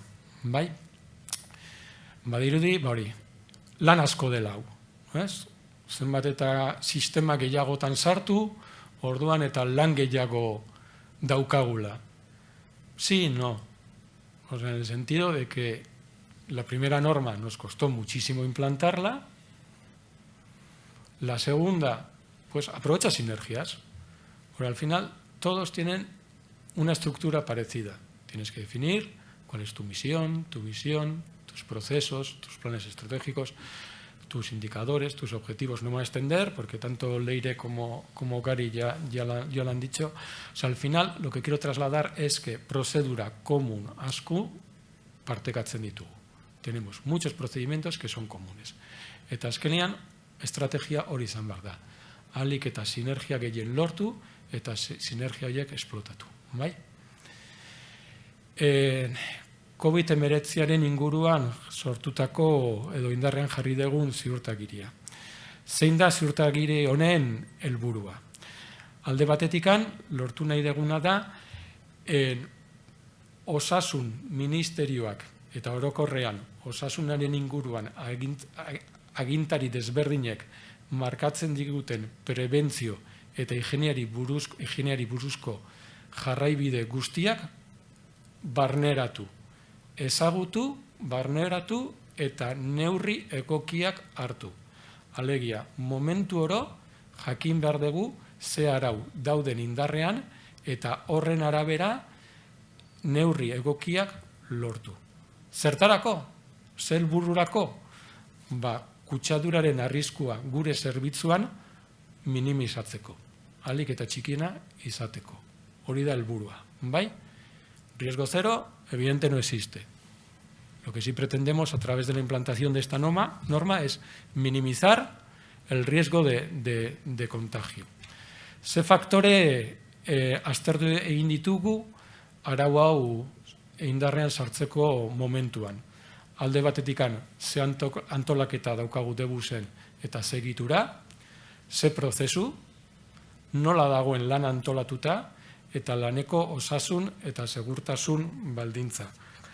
Y me gustaría subrayar que al final es una norma integral y transversal, en el sentido de que no va dirigido en exclusiva al usuario ni en exclusiva a los trabajadores. Es decir, intentamos minimizar ese riesgo tanto a los trabajadores y en el sentido amplio, tanto trabajadores internos como a los trabajadores subcontratados que también desarrollan sus actividades en nuestras cocheras o donde corresponda. Y también, lógicamente, a los conductores. Por tanto, es una visión integral también espacial, no solamente de recursos. Espacial en el sentido de que estamos teniendo en cuenta también nuestras cocheras, minimizar el riesgo en cocheras y minimizar el riesgo en los autobuses. Bai, hori indarrean daukagun arauari buruz, COVID-19 aurkakoa. Bai, energiaren kudeaketari buruz, esan dudan bezala, bidean da, abendurako amaitu nahi dugu, eta helburua argi da. Guk konpromiso ekologiko argia daukagu, eta horren baitan, konpromiso horren baitan, lortu nahi duguna da, bai gure flotak eta bai gure instalazioak energia kontsumo minimoa izan desatela. Bai, hori ikuspegi orokorra, gai honi inguruan. Bai, zertan ari garan batez ere erabiltzaileari arreta eskaintzeko unean. Horretarako, guretzat estrategikoa izan da 13.816 araua martxan jartzea. Arau hau, hasieran 5. linean jarri genuen, Bentaberrira zerbitzu ematen duena, 28. jarri genuen 2007an, gero 5. lineara zabaldu genuen 2008an, Bentaberrira dijoan zerbitzua, eta amaitzeko 2010an, 13. linean jarri genuen. Bai? Arauanek, noski, neurtzen duena da, zerbitzuaren kalitatea nola den. Eta kalitatea neurtzeko garaian, arauak dio 8 irizpide kontutan izan behar direla. Zeintzu dira horiek? Eskainitako zerbitzua, irisgarritasuna, ze informazio eskaintzen den, eta informazioa ulertuta zentzu zabalean, hau da, ez bakarrik gu diot, zuzendaritzak edo enpresak instituzionalki ematen duen informazioa, ez baita gidariak, langile guztiak, eragile guztiek eskaintzen duten informazioa. 5. puntualtasuna eta erregulartasuna da. Beste puntua da erosotasuna eta garbitasuna, segurtasuna, hor ikusiko ez dute badaukadela sinergia lehen aipatutako beste neurri batekin, ingurumenako eragina, honek sinergiak baditu lehen aipatutako energia kudeaketarekin, eta batez ere gaurko azalpenean, erabiltzaileen arretarako daukagun plana aztertuko dut eta azalduko dut. Bai? Naiz eta, importante iruditzen zaite ideia hau, naiz eta 3 lineatan indarrean egon kalitatezko sistema hau, prozedura guztiak eta baliabide guztiak komunak dira linea eta zerbitzu guztietarako. Bai? Gertatzen dena da, 3 linea hauek gutxi gora bera egunero eramaten dituztela debusek dituen bidaiarien erdiak. Orduan, nahiko esfortzu txikiarekin lortzen dugu 3 linearen bitartez kalitatezko estandar oso altuak eta nolabait ere edagarriak direna beste linea guztientzarako. Bale? Bueno, esan dudan bezala, bigarren zatian sartzen naiz, bai, zein da erabiltzaileen arretarako plana. Lehenik, azter dezagun zeintzuk diren eragileak, zeintzuk hartzen duten parte plan honetan. Alde batetikan, daukagu erabiltzaileen arretarako departamentua, el típico departamento de atención al usuario, erabiltzaileekin harreman zuzena daukan departamentua da, bai, logikoki informazioa emateko dago, kanal askotatik jasotzen du informazioa erabiltzaileen arretarako departamentu honek, bai telefono bitartez, posta elektronikoaz, sare sozialak, webguneaz, appaz, eta bar. Vale? Alde batetik departamentu hau dago, beste batetikan gidariak, guretzako gidariak enpresaren aurpegia dira, hortik informazio, kexa, iradokizun asko iristen zaigu, kontutan hartu behar degun eragile bada, bai? Eta berriro hori, y de nuevo esto, pues, entronca un poco con la reflexión que han hecho tanto Leire como Gary. Y es decir, al final, las personas son las que hacen funcionar el sistema. No hay calidad si no tenemos unas personas que estén motivadas y que quieran creer en esto y trabajar con ello en la dirección. O sea, lo tenemos clarísimo. Horregatik kontenplatzen ditugu ere gidariak. Guretzako elementu estrategiko badia erabiltzaileen arretarako plana. Bai? Ikuskatzaileak berdin, tenemos la figura de los inspectores, que pensamos que muchas veces están para regular el tráfico, que evidentemente es su función principal, pero estos inspectores también están en la calle, fundamentalmente pues cuando hay cortes de servicio, cuando tienen que atender grandes eventos, y la gente también se dirige a estos inspectores. Pues vamos a integrar estos inspectores también en nuestro plan de atención al usuario. Y lo mismo el personal de seguridad. Aquí también hemos tenido que hacer un poco de imaginación, ¿no? y plantearnos, vale, tenemos una serie de recursos que son limitados, no pueden estar atendiendo de manera constante las 24 horas al ciudadano. Pero claro, nuestros recursos terminan aquí, ¿puedo utilizar otros recursos? Pues ¿por qué no? Segurtasuneko langileak. Beraien lana, noski kotxeraseko sartzeko kontrola eramatea da. Pero en esas horas que tienen de gauchoris o grandes eventos, ¿por qué no pueden dar un servicio de atención al usuario? Pues también hemos trabajado con ellos, les hemos formado, les hemos dado unas pautas, unos procedimientos. Es decir, vamos a intentar identificar cuáles son todos los elementos que existen en un plan de atención al usuario y vamos a identificar muy bien cada uno qué rol tiene que tomar, ¿vale? Erabiltzaileen arretarako departamentua, bai? Hori izan da, lehen eragile printzipala, bai? Zein da helburua? Erantzun egokia ematea, zuzena, baliagarria eta pertsonalizatua. Eta batez ere, azkarra izan dadila, bai? Hau da, informazioa eskaini, kexak eta reklamazioak eta iradokizunak bideratu, eta gure kasuan beste eginkizun ekstra badauka galdutako objektuen kudeaketa. Hau dira, helburuak eta egin beharrak. Zertarako? Clarísimo, y lo tengo ahí subrayado. Cliente satisfecho, cliente fiel. O sea, esto yo creo que debe ser una premisa que teníamos tener todos bien claro.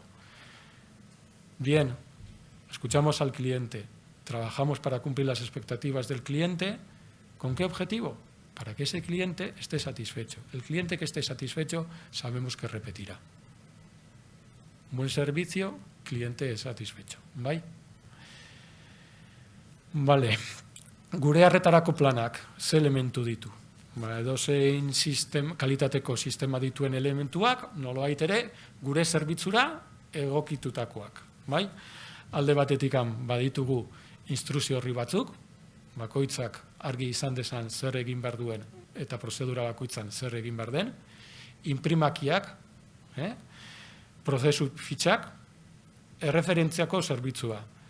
El servicio de referencia, me parece que es elemental en cualquier sistema de calidad. No me quiero extender con esto porque nos daría para otra hora de exposición, pero al final 4 pinceladas.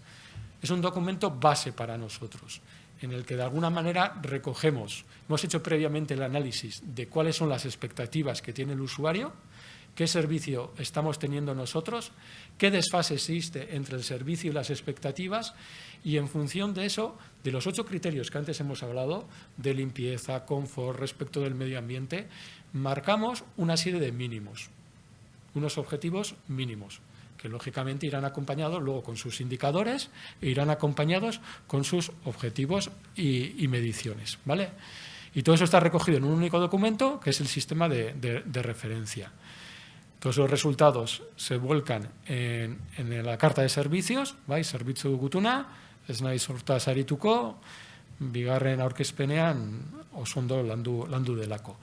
Eta gero barritugu ja erabiltzailearen arretarako eta jardunerako plana, geltokiko ikuskapen plana eta autobusak garbitzeko protokoloa. Bale?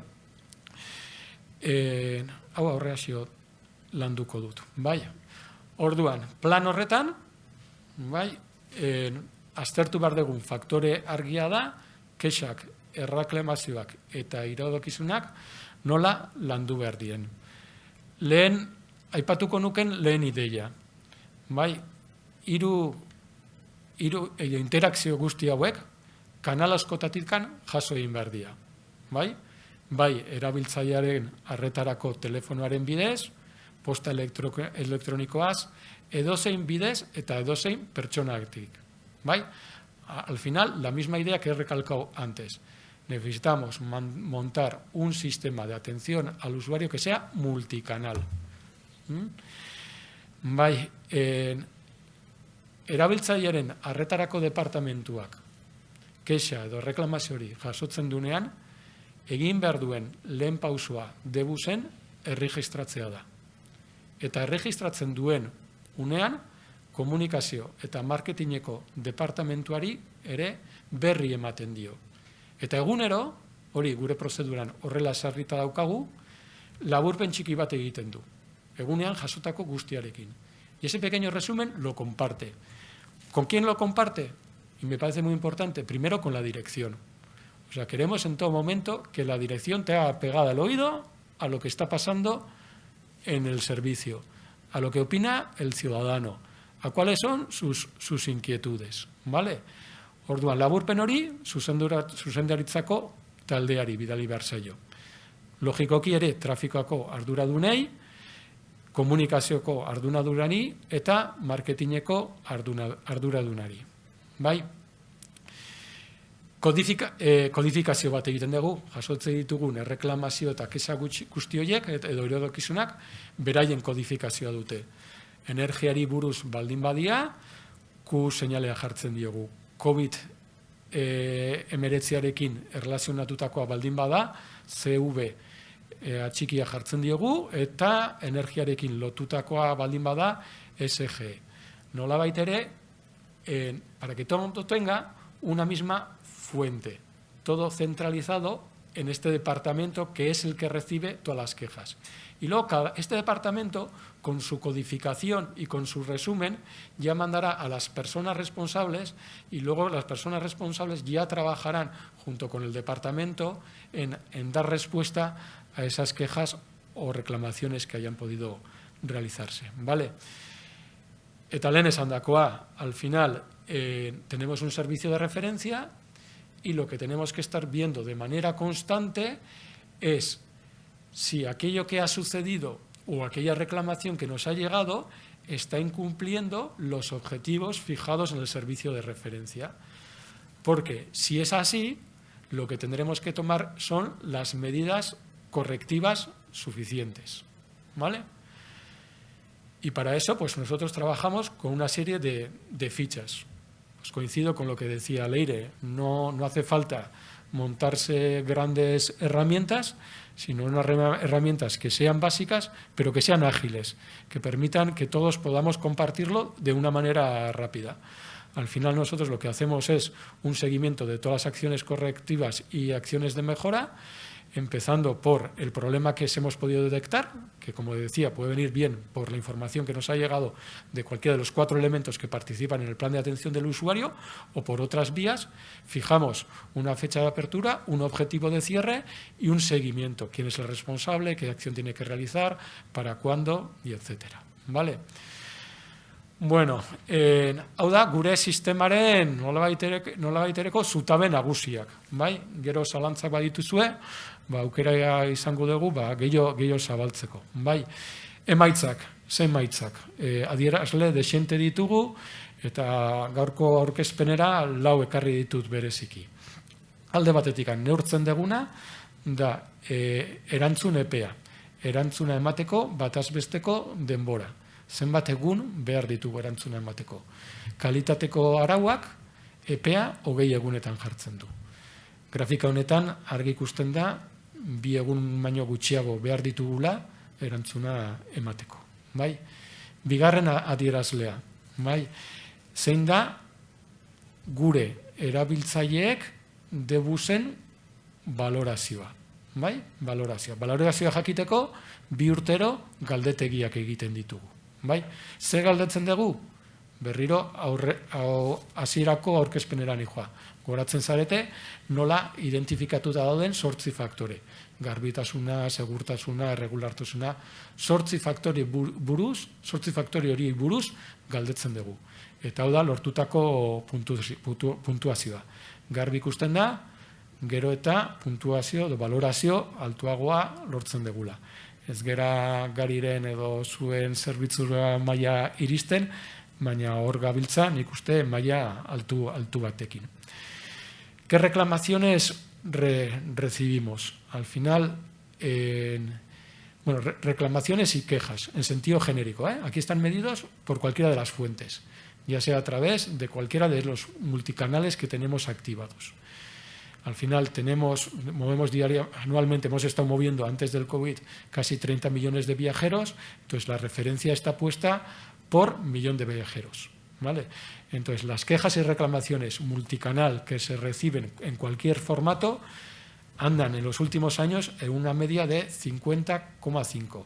Es decir, aproximadamente de cada millón de viajeros que llevamos, recibimos solamente 51 quejas o reclamaciones, ¿vale? Y si nos centramos en concreto aquellas que pueden tener mayor enjundia o aquellas que pueden tener mayor recorrido o en la que de alguna manera la expectativa del usuario no se ha visto respondida de manera adecuada y por tanto mayor malestar se ha generado, entendemos que son aquellas reclamaciones escritas en el formato de estándar que tiene el Gobierno vasco. Entonces, si nos centramos exclusivamente en esto, grafika hau daukagu. Eta ni uste dut grafika honetan argi ikusten da kalitatezko sistemaren implantazioaren arrakasta. Alegia, komentatu du lehen, 2007an sartu genuela indarrean, 28. linean. 2008an, 81 erreklamazio ofizial genituen. 2010an, implantazioa bukatzen dugunean, 32 jetxi zen. Eta orduz geroztikan, 10-15 inguru kabiltza. Ni uste dut adierazle hau oso egokia dela bilakaera ikusteko. Bai? Eta amaitzeko, amaitzeko. Esa reflexión que os he pedido para que luego podamos compartir de por qué creemos que lo estamos haciendo de manera adecuada, ¿no? Zeintzu dira gako hiek, ez? Arrakasta edukitzeko behar ditugun gakoak. Lehenik, ni uste dut importantea dela, identifikatzea ze baliabide ditugun, bai? Baliabide horiek nola prestatu, nola motivatu, eta denbora oro, bai, gure arretako departamentua zuzendaritzaren implikazioa behar du eta talde lanean aritu behar da. Hori guztiz argi. Bigarren puntu bezala, me parece muy importante lo que subrayaba antes. Todos estos actores tienen que tener muy claro cuál es su rol, sus tareas y su responsabilidad. ¿Vale? El tener eso trazado, eso compartido e interiorizado, no sabéis la de disfunciones que evita. Muchísimas. O sea, al final es un esfuerzo que ha sido muy importante en el proceso de implantación de la norma de calidad, pero una vez que todo esto está interiorizado, la cosa es muy ágil. Bestela ezingo nituzke adierazle horien emaitzak lortu. Ez da posible, bestela hain kexa gutxi lortzea, hain erantzun azkarra ematea, hain erantzun egokiak ematea. Ezinezkoa da. Bai? Beharrezkoa, balibide egokiak edukitzea, prestatuak, formatuak, eta bakoitzak argi eduki behar du, zein den beren eginkizuna, erantzukizuna, eta zeregina. Destacaría también el departamento, mejor dicho, la comisión de calidad que hemos creado. Al final es una comisión que de nuevo subrayo en la que tiene que participar la dirección, junto con otros departamentos. En nuestro caso, pues participan los departamentos de tráfico, de taller, el propio departamento de atención al usuario, el departamento de personal, el departamento de administración. Es decir, es un departamento transversal. Esta comisión, ¿qué hace?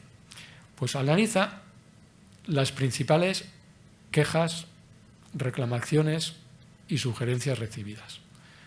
He dicho antes que se recibe un resumen, con eso tenemos una visión general y en estas reuniones periódicas que realizamos nos centramos de ese resumen en aquellas que nos han parecido más importantes o que requieren un desarrollo. ¿Vale?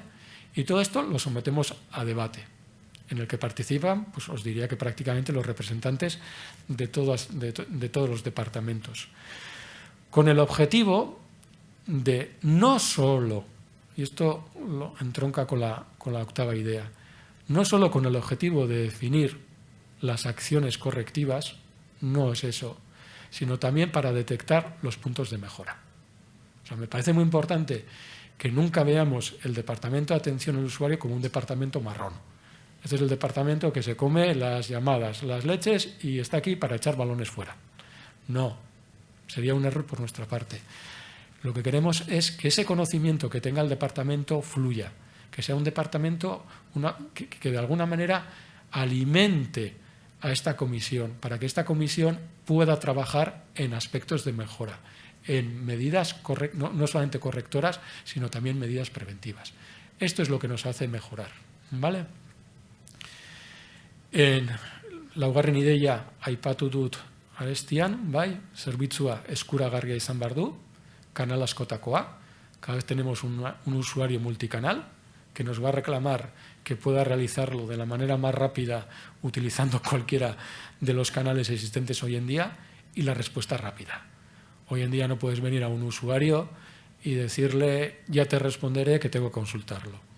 O sea, eso debemos evitarlo, por lo que he dicho antes. Queremos lograr clientes fieles, clientes satisfechos. Bai?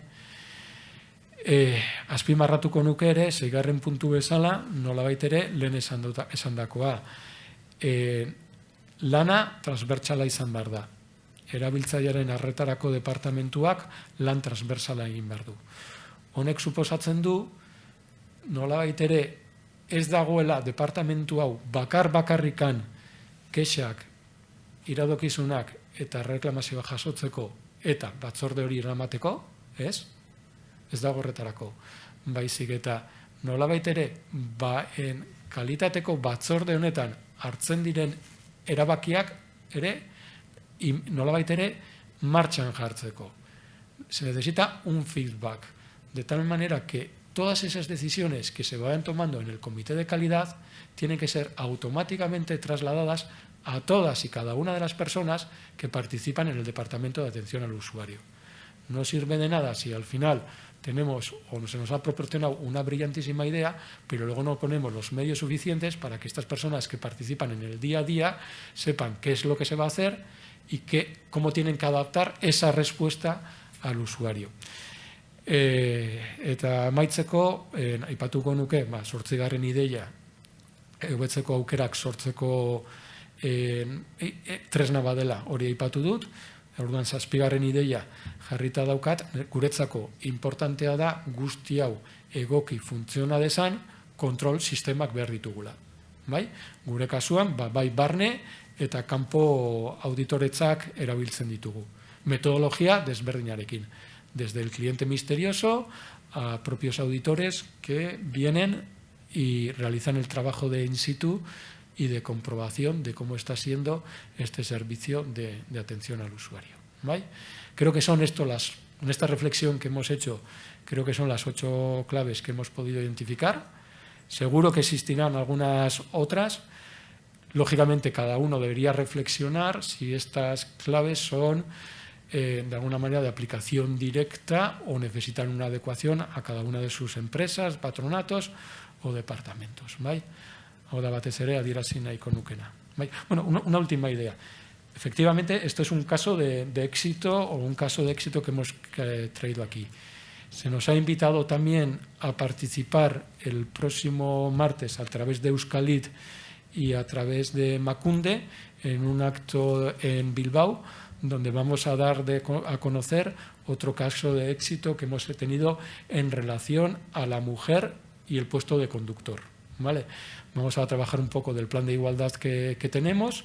En ese plan de igualdad, qué objetivo hemos marcado y cómo pensamos trabajar la brecha esa existente en el puesto de conductor, un puesto de conductor muy masculino, pero donde pretendemos que sea cada vez mayor la presencia de la mujer, e iremos explicando y analizando qué estrategia vamos a seguir y, por ejemplo, el año pasado, qué campaña pusimos en funcionamiento para fomentar la participación de la mujer en nuestros procesos de selección a un puesto tan masculino.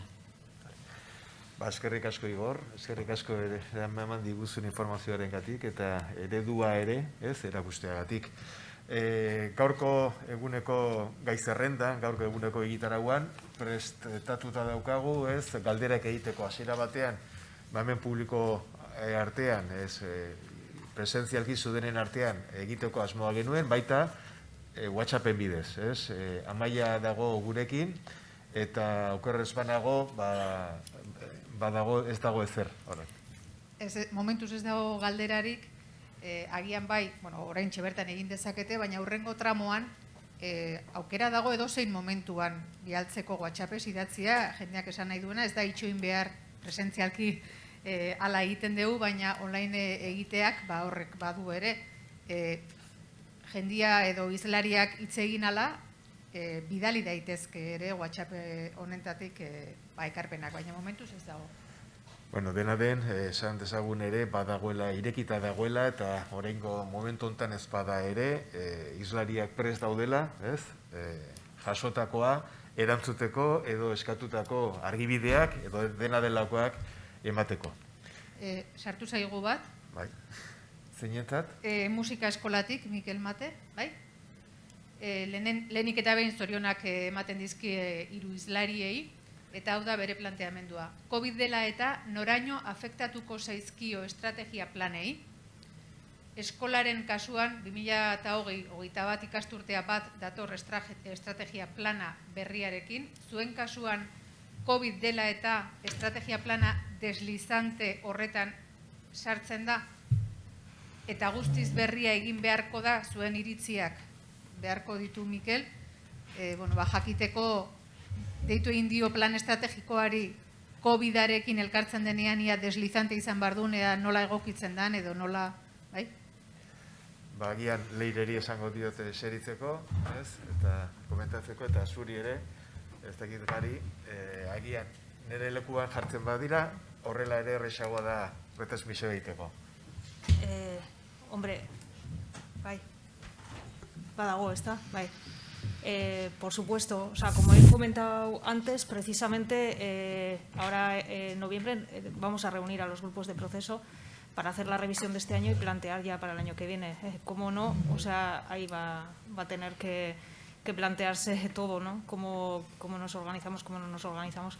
En mayo hacemos una previa que también vamos viendo cómo se van desviando las cuestiones, ¿no? O sea, todo lo que teníamos planteado para el año, si se va a poder cumplir, si no, si se tiene que caer, si se tiene que rectificar o si se tiene que mover.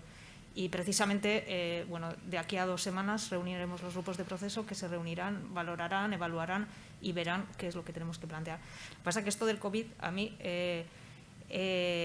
con el tema de la planificación mucho no va, porque es a golpe de o sea, hay tanta incertidumbre que es muy difícil planificar. O sea, yo creo que al final nos está obligando a tomar decisiones casi al momento, ¿no? Y ir a contrapié casi. Y bueno, no sé si he respondido. Bueno, nik ez dakit, bi geruza desberdin aztertuko edo kontutan hartuko nituzke, ez? Alde batetikan, plan estrategikoaren ez dakit nolabait ere zutabe nagusia. Zein den bizioa, baloreak, zein ardatz estrategiko dituzun. Nik uste dut nolabait ere guzti horiek mantentzen direla. Bai? Igual baten bat egokitu beharko dugu. Bai? Baina eragina batez ere ekintzetan izango da. Eta ekintza horiek nola moldatu behar ditugun egoera berri horretara. Baina plan estrategikoaren egitura nagusia, nik uste dut, naiz eta COVID hemen egon, mantentzen dela. Alegia, gure erabiltzaile guztiek espektatiba berdinak dituzte, edo espektatiba horiek aldatu egin dira COVID-aren gatik. Bai? Baina guk eskaintzen dugun zerbitzuaren hildo nagusiak mantendu egiten dira. Orduan, nik uste dut, batez ere ekintzetan, sartu beharko ditugula gure aldaketa nabarmenak. Baina plan estrategikoaren zutabea gu segurazki mantendu egingo ditugu. Erreflexio hori oraindikan, etengabea da erreflexio hori. Eta gaina nolabaiteko incertidumbre handiak daude eta lan hori etengabea izango da. Baina ni orain bote prontoan hori ikusten dut, nolabait ere egitura hori mantendu eta bigarren geruza batetan ekintza horiek aldatu beharko ditugu eta de manera continua, o sea, un cambio constante. Porque al final, cosas que estamos previendo ahora para poner en marcha ahora, se van a ver cambiadas mañana por una nueva situación sanitaria o por una nueva norma sanitaria. Con lo cual va a ser un cambio total constante. Pero los grandes objetivos, los grandes ejes estratégicos de nuestros planes, yo creo que se mantendrán. Por lo menos tal y como lo tenemos definido nosotros. Espera, permíteme, responder una cosa. Yo creo que si algo tiene de bueno el plan deslizante precisamente es eso, o sea, que los grandes ejes estratégicos se mantienen, pero sí que ajustamos los objetivos. Es decir, que sí que es verdad que ahora, desde luego, los objetivos que teníamos planteados para el año que viene no se van a poder cumplir. O sea, no vamos a poder cumplir con el número de abonados y vamos a tener que reajustarlo. Entonces, sí que es verdad que por eso lo bueno del deslizante es que vamos a decir, los grandes ejes o las grandes líneas esas se mantienen, porque al final, bueno, pues lo que pretendemos es fidelizar al número de usuarios, etcétera, etcétera, como bien dice Igor, pero sí que es verdad que te permite ir ajustando, ¿no? Ir diciendo, bueno, pues es que el año que viene no vamos a poder, vamos a tener que ajustar esos objetivos, eso está claro. Nik, bueno, batetik guztiz bat nator orain arte esandakoarekin. Amankomunean mahai honetan gauden 3 personok edo ordezkatzen ditugun zerbitzuek dutena da herritarrekin lanean aritzen garela, herritarrekin harreman zuzen badugula, eta ni bat nator Igorrek esaten zuenarekin, ez gure kudeaketa planen helburuak berez ez lirateke aldatu beharko, baina COVID-ak bai dauka eragin zuzena herritarrekin dugun harremanean. Harremanak besteak beste seguruak izan behar dira, hori bermatu beharrean gaude, eta gizarte ekintzan kezkatzen gaituena da egoera zaurgarrienean dauden personak COVID-a dela eta oraindikan zaurgarriagoak direla. Eta partikularki hitz egiten ari naiz adinekoen inguruan, zailtasunak dituztelako gizartean modu aktiboan aritzeko, pandemian garbi ikusi gendun violentzia matxista jasaten duten emakumeek egoera bortitzak izan dituztela, eta buruan ditut ere bai adin txikikoak esate baterako beren egunerokotasuna, hezkuntza jarraipena aurrera eramateko zailtasunak izan dituztelako. Hori batetik, eta gero itxusia baldin bada ere, esan beharra dago ere bai, COVID-ak eragin ekonomiko importante baduela. Eta horrek nolabait ere mugatu egiten duela gure jarduna. Esan nahi dut, guk esate baterako, eta garbi hitz egin nahi dut, guk inbertsio batzuk geneuzkan aurre ikusiak. Eta ezin izango ditugu burutu, erakundea sufritzen ari den egoera ekonomikoaren gatik. Orduan, inpaktoa badauka. Oain, gure helburuak eta gure ildo estrategikoak ez dira aldatzen, beti ere kontutan hartuta, segurtasuna hor zentroan ere jarri behar dugula, eta honek gizarte eraldaketa bat ere suposatzen duela, herritarrek daukaten jokabidea aldatzen ari da, eta nik usten dut oso adi egon behar garela aldaketa horiek identifikatu eta aldan neurrian eragin negatiboak minimizatzeko. Musika eskolaren aldetikan, mila esker hiruroi.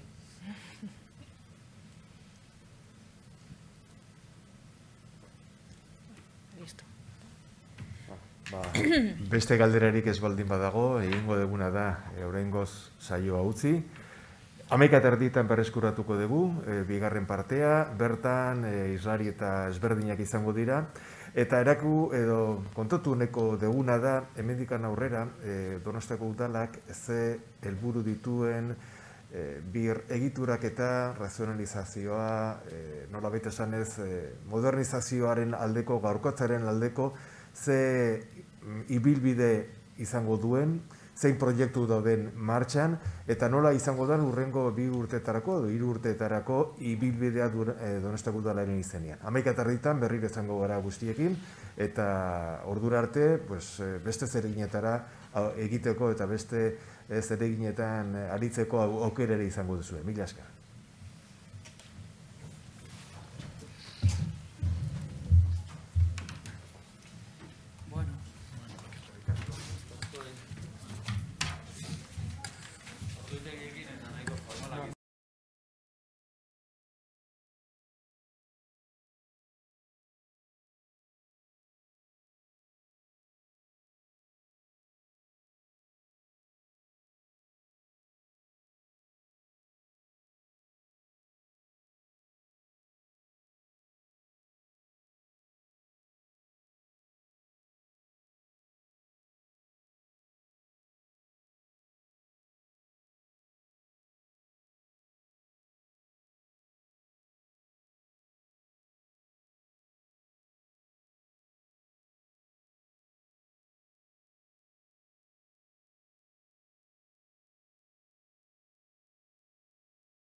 Ba, egunon, kudeaketa aurreratuaren Europear astearen barruan, gaur Donostiako udalean egiten ari garan saio honen bigarren zatiarekin hasi egingo gara. Eta bigarren parte honi olako izen bat jarri diogu, krisiak eta aldaketeetara egokitzea. Hain zuzen ere ikusi nahi duguna eta gaur kontatu nahi duguna da Donostiako udalean, bai gauden krisi garai honetan, baina batez ere, hobetzeko bide horretan, zein izango diren hurrengo urratsak eta zein konpromisu hartzeko gai gauden. Goizean zehar ere konpromisuen inguruan aritu baigera hortan. Eta horretarako, zeneko beto, baina Donostiako udalaren buru dana, eta gu guztiok, hemen gauden guztion, nola baita esanez, gidaria dana. Donostiako alkatea, Eneko Goia, gurekin daukagu, bigarren parte honi aurre egiteko, eta bigarren parte honen aurkezpena kokatzeko, eta egin beharreko guztiak ere bideratzen laguntzeko. Mila esker. Bai, eskerrik asko Manu, egunon guztioi eta eskerrik asko hemen izateagatik eta baita ere hemen etzaudetenak, baino jarraitzen ari zaretenak horregoteagatik. Izenburua, puntu honen izenburua ditzateke krisiak eta aldaketetara egokitzea. Egia da, krisi egoera baten bizi garela, baino nik esango nuke gaurkoan izpide ditugun aldaketa hauek ez direla krisi honen ondorioz sortutako aldaketak, inondik inora ere. Egia da, krisi egoerek neurri handi batean prozesuak azkartu egiten dituzte da, eta agian, badio kodigu, bizi dugun krisi egoera honek, prozesu batzuk azkartzeko, baina diodan bezala. Aldaketa horiek lehenagotik zetosten beharrak ziren, eta lehenagotik mai gainean jarri genituen beharrak ziren. Badakit aurreko saioetan hori ere aipatu dezute da, baina nik hori berrestu egin nahiko nuke. Gure papera, erakunde guztiarena, ni buru momentu honetan, baina erakunde guztiaren papera da hori, gure hiritarrei zerbitzu egoki bat eskaintzea da, beste kontemplaziorik gabe. Eta ulertu behar dugu, gure ardura nagusia hori izanik, hiritarrak ez duela zertan guk hori egiteko nola antolatzen geran jakin beharrik. Eta askotan, gertatzen da, ez gera da jabetzen horretaz, eta saiatzen gera da aitzaki bezala erabiltzen eta azaltzen hiritarrei ulertu behar ez dituzten gauzak. Eta nik esango nuke, Donostiako udalak, seguruenik disfuntzio hori aspalditik daukan disfuntzioa dela, nik behintzat garbi ikusi nuen aurreko legealdian, jabetzeko aukera izan nuenean benetan udalak nola funtzionatzen zuen, badagoelako departamentalizazio kultura oso errotu bat gure artean. Bakoitzak bere atalda, bakoitzak bere ardura, bakoitzak bere autonomia, garatu duen atal sail baten inguruan funtzionatzen ohituak ginedako, esango nuke. Eta horredako ohiturak aldatzea ez da gauza erresa izaten, prozesuak behar izaten dira horiek aldatzeko, baina abia puntua argia da, arazoaz konstiente izatea. Eta nik uste danak konstiente garela arazo hori daukagun arazoa dela eta arazo horri aurre egin beharra diogula. Eta berriro diot, danak partekatzen badin badegu, beste aldean daukaguna hiritarra dela, eta gure lana eta gure esfortzua hiritar horri erantzunak ematean datza da, eta hortik aurrera hori noda egiten dugun gure arteko gauza izan behar duela, baino ez bere arazo, nik uste dut horrek lagunduko gaitu eta egin beharreko aldaketa hori aurrera eramaten. Diodan bezala, importantea da, ditugun gabeziak, ditugun arazoak, eta gaizki egiten ditugun gauza horietaz, jabetzea. Hori deneko pausua izaten da aldaketa bat egin nahi danean. Y yo diría que de eso, al menos en mi caso, fui consciente fundamentalmente de la anterior legislatura. Porque los padeces también los fallos. Al final, suelo decir de broma, pero todo lo que sucede aguas abajo, cuando no funciona bien, acaba en tu mesa. Y cuando uno empieza a comprobar que eso sucede en muchas ocasiones, se da cuenta de que hay cosas que no funcionan bien en la organización. Y esa constatación fue la que dio lugar a un planteamiento nuevo de cara a esta segunda legislatura y la creación de una figura de un coordinador de proyectos transversales, que liderara de alguna manera esa transformación en el modo de funcionar que tiene este ayuntamiento y sus entidades dependientes, porque cuando hablo de ayuntamiento siempre lo hago en su conjunto, no solamente estrictamente referido a la administración municipal en sentido estricto. Y esa es la figura que cumple, por decirlo de alguna manera, Edorta Azpiazu, que viene de también haber trabajado en este mismo sentido de la anterior legislatura desde su anterior responsabilidad al frente del Departamento de Presidencia, en el que también pudo comprobar, bueno, eso que yo constataba y que seguramente él veía de hacía más tiempo, ¿no? Por su larga trayectoria en la organización municipal en distintos ámbitos y, por lo tanto, por la experiencia que todo eso le ha proporcionado. Eta erronka, handia da. Erronka handia hartu du, bere bizkar gainean Edortak, gogoa badu, horri aurre egiteko hori ikusten dut eta garbi daukat, eta legealdi honetan ekin dio aurretik zetozten bide horiek jorratzeari, ez? Eta hainbat proiektu aurrera eramateari.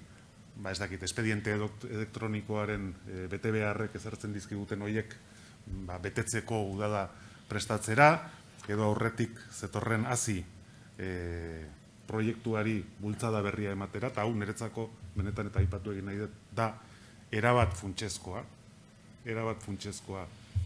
gure organizazioan, eta egingo dut, gertatu zaigudako gauza kurioso bat udaletxetik irten eta onera gentozela.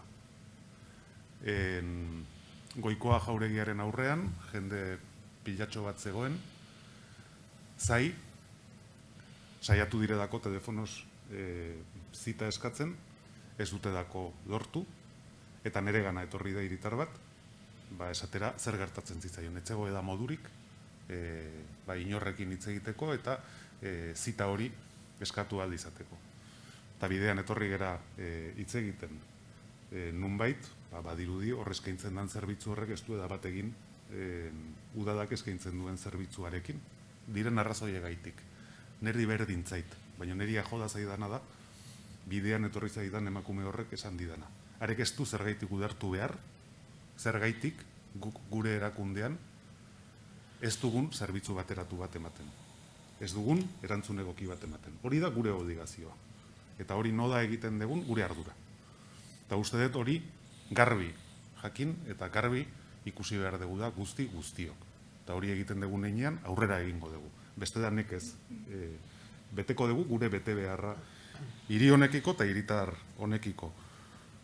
Y como decía, bueno, pues la tarea precisamente que ha asumido Edorta es el de abordar esa transformación.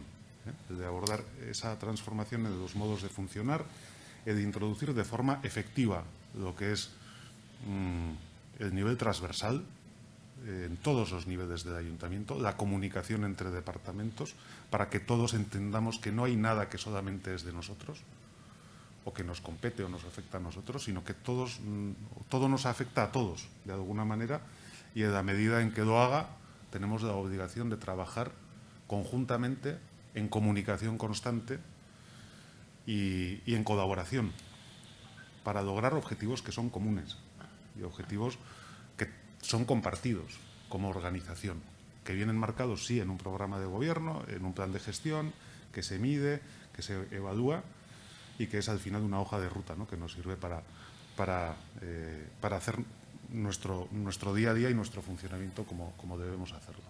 Y lo que os quiero pedir antes de darle la palabra a Edorta, para que entre ya a lo que es en materia, es el compromiso por esa transformación, el que abandonemos cada uno de nosotros lo que puedan ser nuestros espacios de confort o lo que sabemos hacer y nos arriesguemos a explorar nuevos territorios, porque si lo hacemos con esa vocación de servicio público, que estoy convencido de que esta organización sigue manteniendo, al final lograremos ese objetivo que buscamos.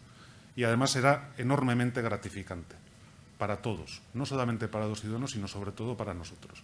Ni acabarán cosas en el despacho del alcalde, pero eso es lo de menos.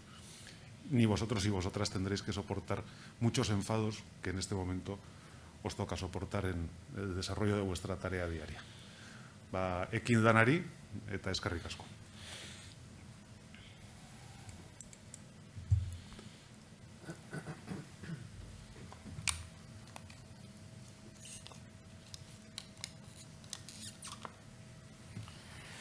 Bueno, egunon. Gaur hasi nahi dut pixkat azaltzen koordinatzailearen figura nondik datorren alkateak azaldu du, baina bai niri daukidana da esplikatzea zein dan nire esparru funtzionala eta zergatik eta nola iritsi geran hausnarketetara. Azteko, gure testu ingurua instituzio guztietan, eta hori ja urteak badamatzagula entzuten, administrazioak behar du iraultza bat, behar du iraulketa bat. Leku guztietan entzuten dugu, foru guztietan, oin dela ja asko, administrazioaren papera hiritarrekiko, beste modu batez planteatu behar dela, ze gauza asko hasi ziren aldatzen, jarraitzen ari dira aldatzen, eta etorkizunan beste modu batez ere tratatu behar ditugu, egiten ditugun lanak, eta noski, zein dan gure lanaren helburua. Laburbilduz, nik esango nuke, urteetan, ezpada hamarkadetan, erabat zentratuta izan gerala zerbitzuetan. Gure asmo bakarra, gure helburua zan, zerbitzuak ematea, alik eta hoberen, alik eta perfektoen, zerbitzu gehiago ematea, baina momentu honetan helburua ez da zerbitzua, zerbitzua da tresna bat, helburua da hiritarra. Eta aldaketa xume horrek dakarzkigu izugarrizko egin beharrak. Eta egin behar horietarako zenbait instituzioetan hausnarketak orain dela urte asko egin ziren. Udal honetan ez dugu suerte hori izan, bai? Pixka berandu, hasi gera, alkateak esan duen bezala aurreko legealdian izan zen konstiente erabat, bai? Gobernuan konstiente izan ziren zintzoki momentua, unea, zer nolako antolakuntza genuen eta zer nolako aldatzeko bideak edo markatu behar genituela. Aldatu beharra dago teknikariek jakin badakigula dena, horregatikan gehala teknikari. Aldatu behar dugu nik badakit hiritarrek ze behar duten. Aldatu behar dugu, ez dakit, betidanikan mantendu izan dugun ascendentzia hori, ez? Eta ikusi jendeak, hiritarrek, oain beste kokapen bat daukatela. Haiek badaukate eskubide berriak, ez bakarrik zerbitzuak hartzean, ez bakarrik egin beharreko izapideak egiterakoan, baizik eta bestelakoak, gardentasuna deitzen dan bat, bere datuen babesa beste bat, eta horrelako asko, bai? Orduan, moduak garaia aldatu da, eta gure egin beharra ere aldatu behar da, eta egokitu behar da, bai?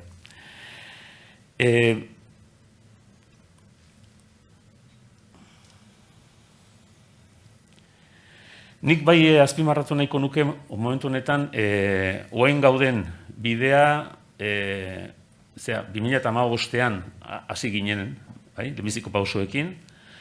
2015 hastapena izan zen, bizi guzti horrena, lege batzuk, egoera batzuk. 2015 eta 2019 arteko legealdi horretan lehenbiziko oinarriak jarri genituela. Bereziki horren lidergoa Donostiatikek eta lehendakaritzak markatu genituen. Eta 8 esparru hartu genituen helburu, bai? sortzi esparru horietan, Unidad Municipal de Información, bueno, ez dut errepikatuko, garatu genituen lehenbiziko erantzunak eman ahal izateko oinarriak, bai? Lehenbizikoak. Ze jendeak, ja, haien eskubideak bermatzea eskatzen zizkigun, bai? Arlo guztietan. Eta hasi ginen, nunbait ematen, baina hartu genituen erabakiak izan ziren bapatezkoak, bai? Izan zen, erantzun beharra daukagu, oinarria markatu behar dugu horretan, baina premiaren sensazioa, bai? Izan genuen legealdi osoan. Alde baitikan, gure antolakuntzan, gure organizazioan espaitzan oso ondo ulertzen zenbaitetan, egiten ari ginena, bestaletikan ere fruituak oso txikiak, xumeak zirela, eta behar genuela nunbait edo beste legealdi baten garapenerako, beste legealdi baten aukera.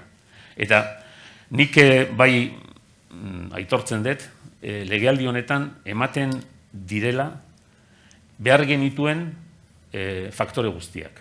Alde batetikan, gobernu sendo bat, gobernu horrek jakin badakiela pauso hau eman behar dela, eman digula aukera eta ematen dizkigu baliabideak pauso horiek eman alizateko, eta bezaletikan aurreko legealditik badatorkigula gero eta gehiago langileen eta arduradunen sensibilizazioa. Jakin badakite, bide batean gaudela, eta aurrea pausoak eman behar ditugula.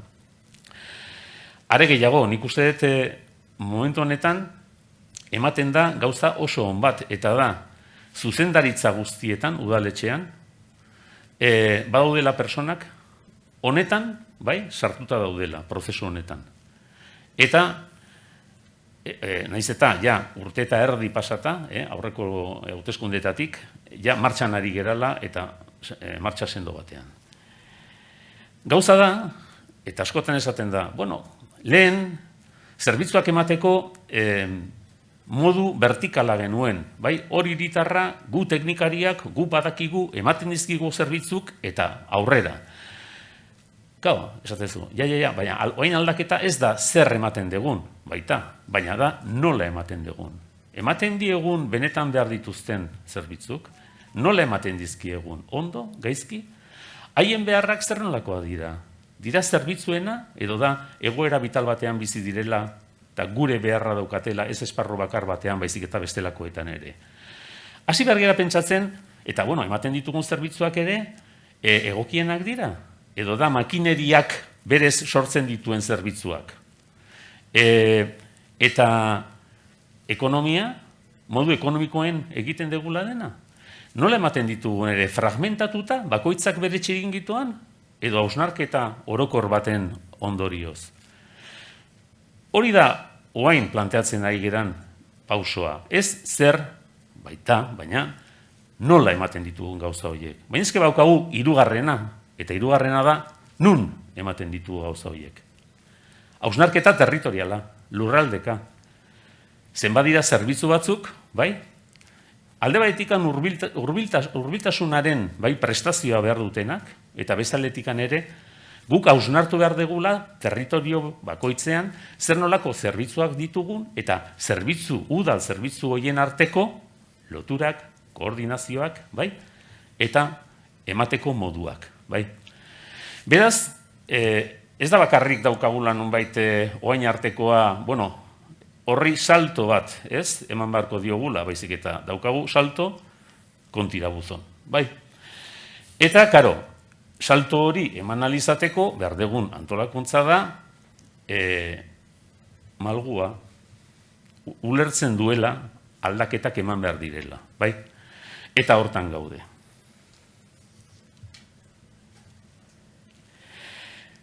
Koordinazio esparru funtzionala, niri daukidan esparru funtzionala, momentu honetan hiru eremutan, hiru ataletan daukat nik planteatuta. Lehenbizikoa da COVID da tokatu zaigun egoera, eta kudeatu behar dugu. Alde batetikan zama bat da, sorbaldan daukagun, bai, pixua, baina beste batetikan da aukera. Hau da, transversalki tratatu behar dugun egoera bat. Bai, ala bai. Eta horrek ematen dizkigu indikadore pilo bat, nola funtzionatzen dugun. Zertan ari gera oso ahul erantzuten. Bueno, ikusi ditugun gauza asko, ez bakarrik hemen, bestelakoetan ere, nik irakurri ditut beste instituzioetan, eta denetan nik esango nuke oinarrizko zerbitzuak, bai, COVID-en aurrean, oso ondo funtzionatu dute. Oso ondo funtzionatu dute. Oso ondo egokitu dira egoera berrira.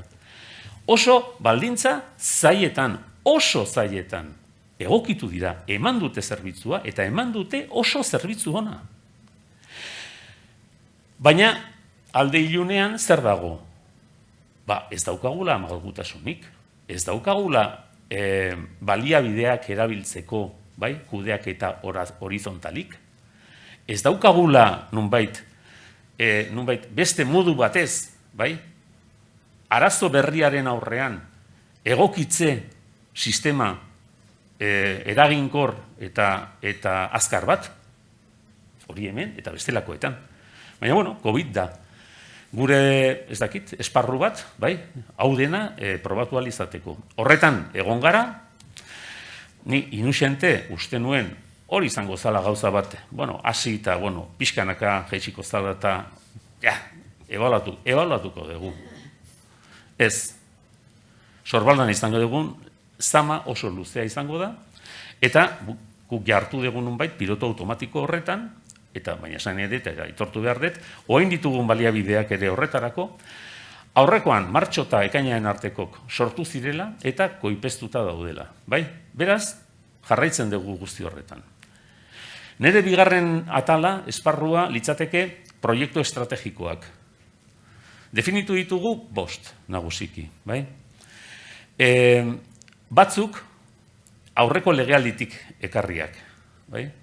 Lehen alkateak esan duen bezala, hasi, hau da, herritarren arreta integrala ematea, bigarrena espediente elektronikoa, eta gero beste 3 legealdi honetan sortu ditugunak. Bat, zehapen sistema, hau da, sistema sanzionador, erabat fragmentatuta daukagula, eta horretan oso lan handia behar dugu indikan hori garbi usteko. Gero, belarri, ulertzea, hiritarrek zer esaten diguten, nondik, ze kanaletatik, ze erantzun ematen dugun, esaten digutenaren hausnarketa egiten dugun, hausnarketa horren ondorioaz kapazakean gure funtzionamenduak aldatzeko ala ez, bai? Guzti hori, aztertzen ari gera eta nahi dugu egituratu eta zuzendu. Eta azkenik, webgunea, ez da proiektu estrategiko ez duarrezko ez dakitzen olako hausnarketa teorikoa behar dana, baina bai etorkizunean izango dugun, daukagun nunbait hiritarrekin hartu eman telematikoak eta hori dena, izapide guztiak, horruntza joan gure harreman guztiak eta gure zerbitzu emate, bai, sistema, webgune bat izatearekin bat dator. Beraz, COVID, proiektu estrategikoak, eta 3. udal arlo nagusien kudeaketa. Ulertzen degula, hamarkadetan, departamentu bakoitzak, jundala bere lekuetatik, eta bai ikusi degula beharra nunbait arlo nagusietan, bai, ez gauza hondirik egin momentuz. Bueno, bilerak egin, elkarren artean bildu, entzun, eta eztabaidatu. Ze lana egiten dugun, eta ze beste modu hobeago batez, bai, plantea genezakeen gure etorkizuna, bai. Horrela, sortu berriak diren 3 esparru, bai, alde batetikan lurralde mailan lan egiten duten departamentuen arteko batzordea, bigarrena orokorrak, hau da, zerbitzu orokorrak ematen dituzten departamentuen artekoa, gobernantza deitzen dana, eta 3. hiritarrak. Hau da, hiritarrak da, hiritarrei zuzenean zerbitzuak ematen dizkieten departamentuen artekoa. Beraz, nire esparru funtzionala momentuz, eta nik uste honekin bai aurten eta bai datorren urte osoan, ibiliko naizela, 3 atal hauetan zentratzen da. Proiektu estrategikoen artean, bai aipamen berezi bat. Espediente elektronikoarena eta zehapen sistema, o sistema zigortzailea, da legez bete behar ditugun bi sistema. Beraz, honetan, aurrekoetan ere ez da, baina bi hauetan ez dugu galdetuko. Ea, ondo, iruditzen zaion jendeari, ala ez. Ez dugu barkamenik eskatuko, entzungo dugu, planifikatuko dugu, saiatuko gera koordinatzen, baina egin egingo da. Ez da aukerakoa. Metodologia. Bai proiektu estrategikoetan eta bestelakoetan, hau da koordinazio honetatikan planteatuko diren gauza guztietan, ezin dugu mantendu administrazio batek dituen erritmoak, bai? Ez daukagu astirik. Hori instituzio askoetan, ari da planteatzen, Europa mailan, hainbeste aldaketa atozkigula eta hain azkar, ze instituzioek bi sistema paralelo eraman behar dituztela. Bat da, oain artekoa, hau da, zerbitzuak emateko, pixkanaka, jaso, antolatu, ez dakizer, bai, kontratatu, bai, jarraitu behar dugu, hori da gure eginkizuna betidanikan, baina aldaketa handiak, sakonak eta azkarrak eman behar balema ditugu, bueno, azkarrak, esan nahi dut, gure proiektuen artean hor urtetako lana daukagu. Oinarriak, horietan, oinarriak ez bai ditugu haindikan, adibidez espediente elektronikoan. Urteak izango gara guzti horretan. Beraz, ez da azkarra, da, egin behar dugu bai ala bai, eta egin behar dugu beste modu batez. Hori abordatzea daukagun egituran, pixkanaka, batzorde bat, akta, erabakitzen dela ez dakizer, norbaitek esaten duela, gero partaidetzan etorritako, horrela ezin da funtzionatu. Beraz, institutu guztietan esaten dute, izan behar du beste sistema bat. Un sistema acelerador deitzen dana, bai? Eta sistema horrek behar ditu bestelako faktorek sortutako funtzionamendua eta abiadura, bai? Guk, honetan, sistema berri honetan, erabaki batzuk, hartu genituen aurreko legealdian, baina honetan sakondu, eta da, gu formulatzen dugu gure egin beharrak proiektuetan, bai? Ez zerbitzu, ez ataletan, ez dakizer, da, proiektu bat. Eta proiektu bat definitzen danean, zehazten da, zein objektibo dagoen, zein helburu dagoen, noiz lortu nahi dugun, ze baliabide behar ditugun, eta abian jartzen gera guzti horretan, ze ebaluatu egiten dugu, bai? Sistema honetan, hierarkia klasikoa ez dator, bai? Ez dator. Hierarkia dagoen hierarkiarekin hautsi egiten dugu, eta sortzen dugu proiektu horri lotutako bai ardura eta bai lantaldea, bai? Berriak direnak, horretarako dedikatuak, bai? Badire sistema batzuk, adibidez, bai ASI, bai espediente elektronikoan eta bai zehapen sisteman erabiltzen nahi dian, gero igual Inesek esplikatuko digu, eskurun bezalako metodologia bat, lan metodologi berezi bat da, eta guzti horietatik anedota, ateratzen dugun unura da, ebaluazio oso zehatzak, bai, eta erabat planifikatuta egiten ditugula, aldatzeko, ez badu funtzionatzen, aldatzeko malgutasuna daukagula berealakoa, eta egokitzen gerala, nonbait aurkitzen ditugun oztopo guztietara, bai. Beraz, metodologia erabat diferentea erabiltzen dugu, eta erabiliko dugu gauza guzti hauetarako.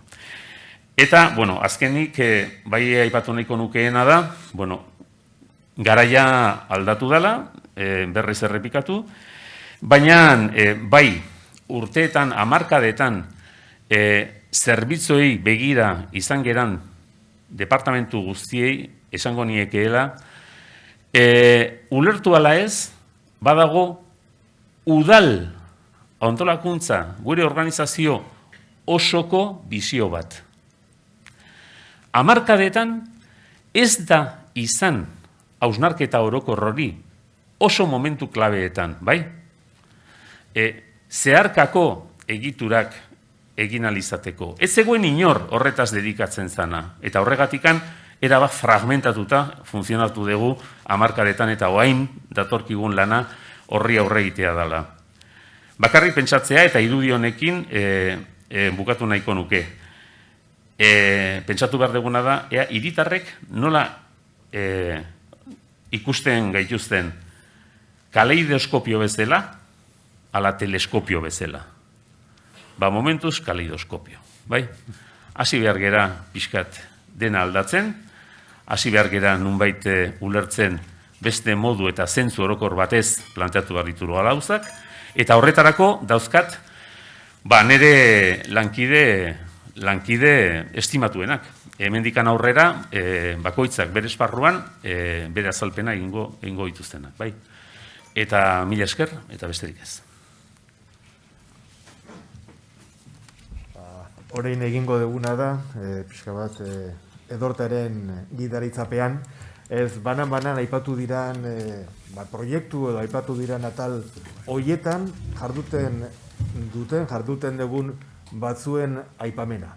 Lehenbizikoa da, aipatu dugun bezala, gainera etorri zaigun zerbait, hain zuzen ere, COVID-19, eta horrek sortu duen, gure erakundean sortu duen eragina, eta egitura ez agian ez, baina eguneroko dinamikaren aldaketetara jo duena. Denak gogoratuko dugu, nola martxoan konfinamendua agindu zitzaigun, udala utxik gelditu zen, bai onartu zirela eta bai erabaki zirela oinarrizko ziren zerbitzu batzuk horriekin, baina handik ibilbidea izan dugu eta Txuri Aranburuk egingo du pixka bat, honen inguruan udalak egindakoak, hausnartutakoak, eta batez ere izandiko ibilbidea.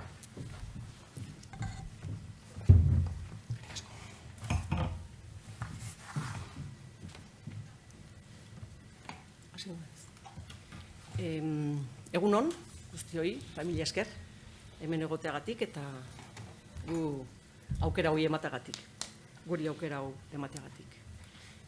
Guain dela aste pare bat edo, lehendakaritzatikan eskatu duziaten COVID-en inguruan Donostiako udalak hartutako neurrien laburpena azaltzea. Denbora gutxi dakadanez eta batzuentzako denbora oso gutxi pasa da martxotik, barkatu.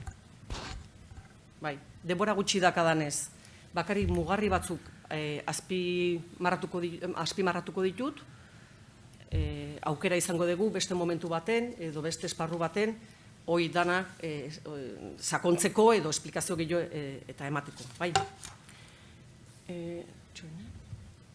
Bai. Para empezar un poco la exposición, me gustaría que nos centráramos en algunas fechas. Para algunas personas, esto no acaba más que de empezar. Para otras personas, llevamos casi una vida entera metidos en el lío del COVID, ¿vale? Entonces, vamos a centrarnos en fechas que nos van a poder dar un poco la perspectiva del tema. El día 11 de marzo de 2020, la Organización Mundial de la Salud declaró la pandemia mundial.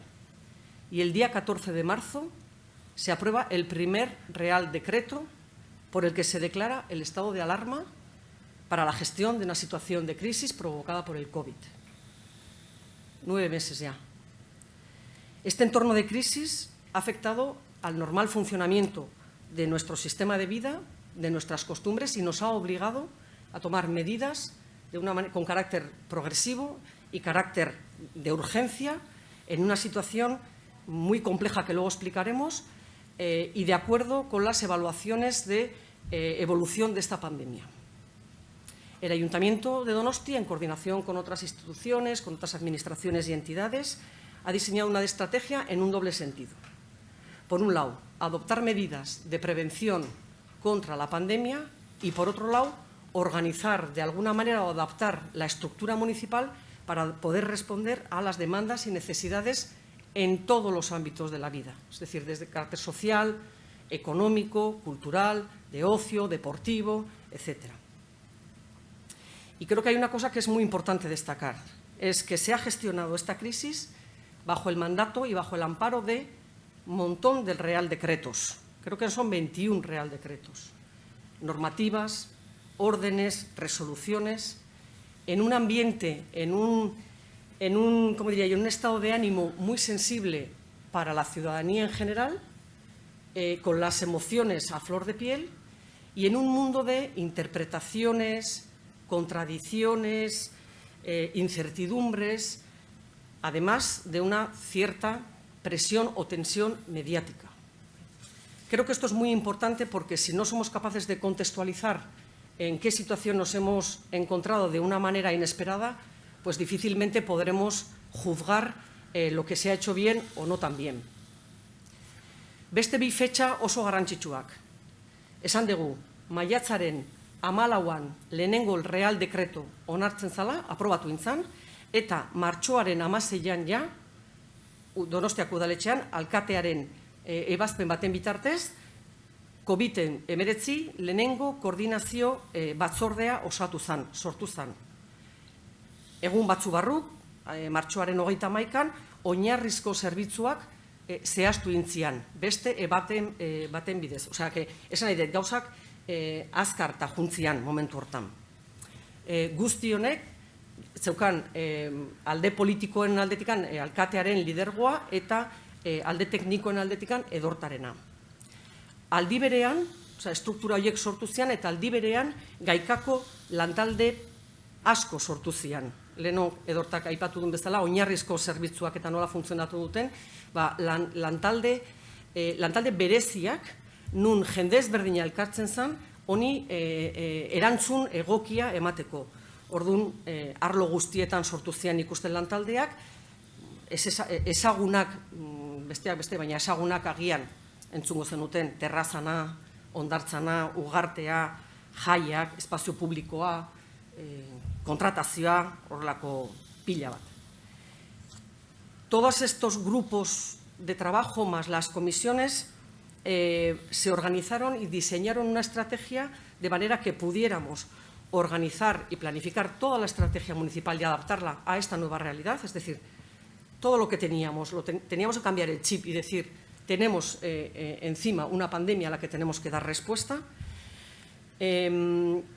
Tuvimos que improvisar o trabajar para cubrir las necesidades de los servicios esenciales, como ha dicho Dorta, con un trabajo extraordinario por todos y cada uno de los departamentos que lideraron estos servicios. Tuvimos que hacer un esfuerzo de coordinación especial, no solamente interdepartamental, y cuando decimos interdepartamental hablamos del ayuntamiento en su conjunto, como explicaba el alcalde, no solamente la Casa Consistorial, y un esfuerzo de coordinación interinstitucional porque éramos muchas las administraciones o las entidades que estábamos trabajando en este ámbito. El programa de gestión diseñado para toda la legislatura también hubo que revisarlo y adaptarlo a la nueva realidad. Además, se han impulsado acciones de solidaridad o de acompañamiento a los sectores más desfavorecidos o los sectores más vulnerables. Y por último, como compromiso así general de todos, teníamos el de comunicar con carácter permanente, con transparencia, todo aquello que estaba sucediendo, es decir, la situación, la evolución de la pandemia, además de las medidas que en el ayuntamiento se estaban tomando. Bestalde, udalak bermatu izan ditu beste lantalde batzuk. Adibidez, edo lan dinamikak bermatu inditu. Batetik, tokiko gobernu batzarraren, bozeramaileen batzarraren eta langile batzordearen funtzionamentua bermatu intzan.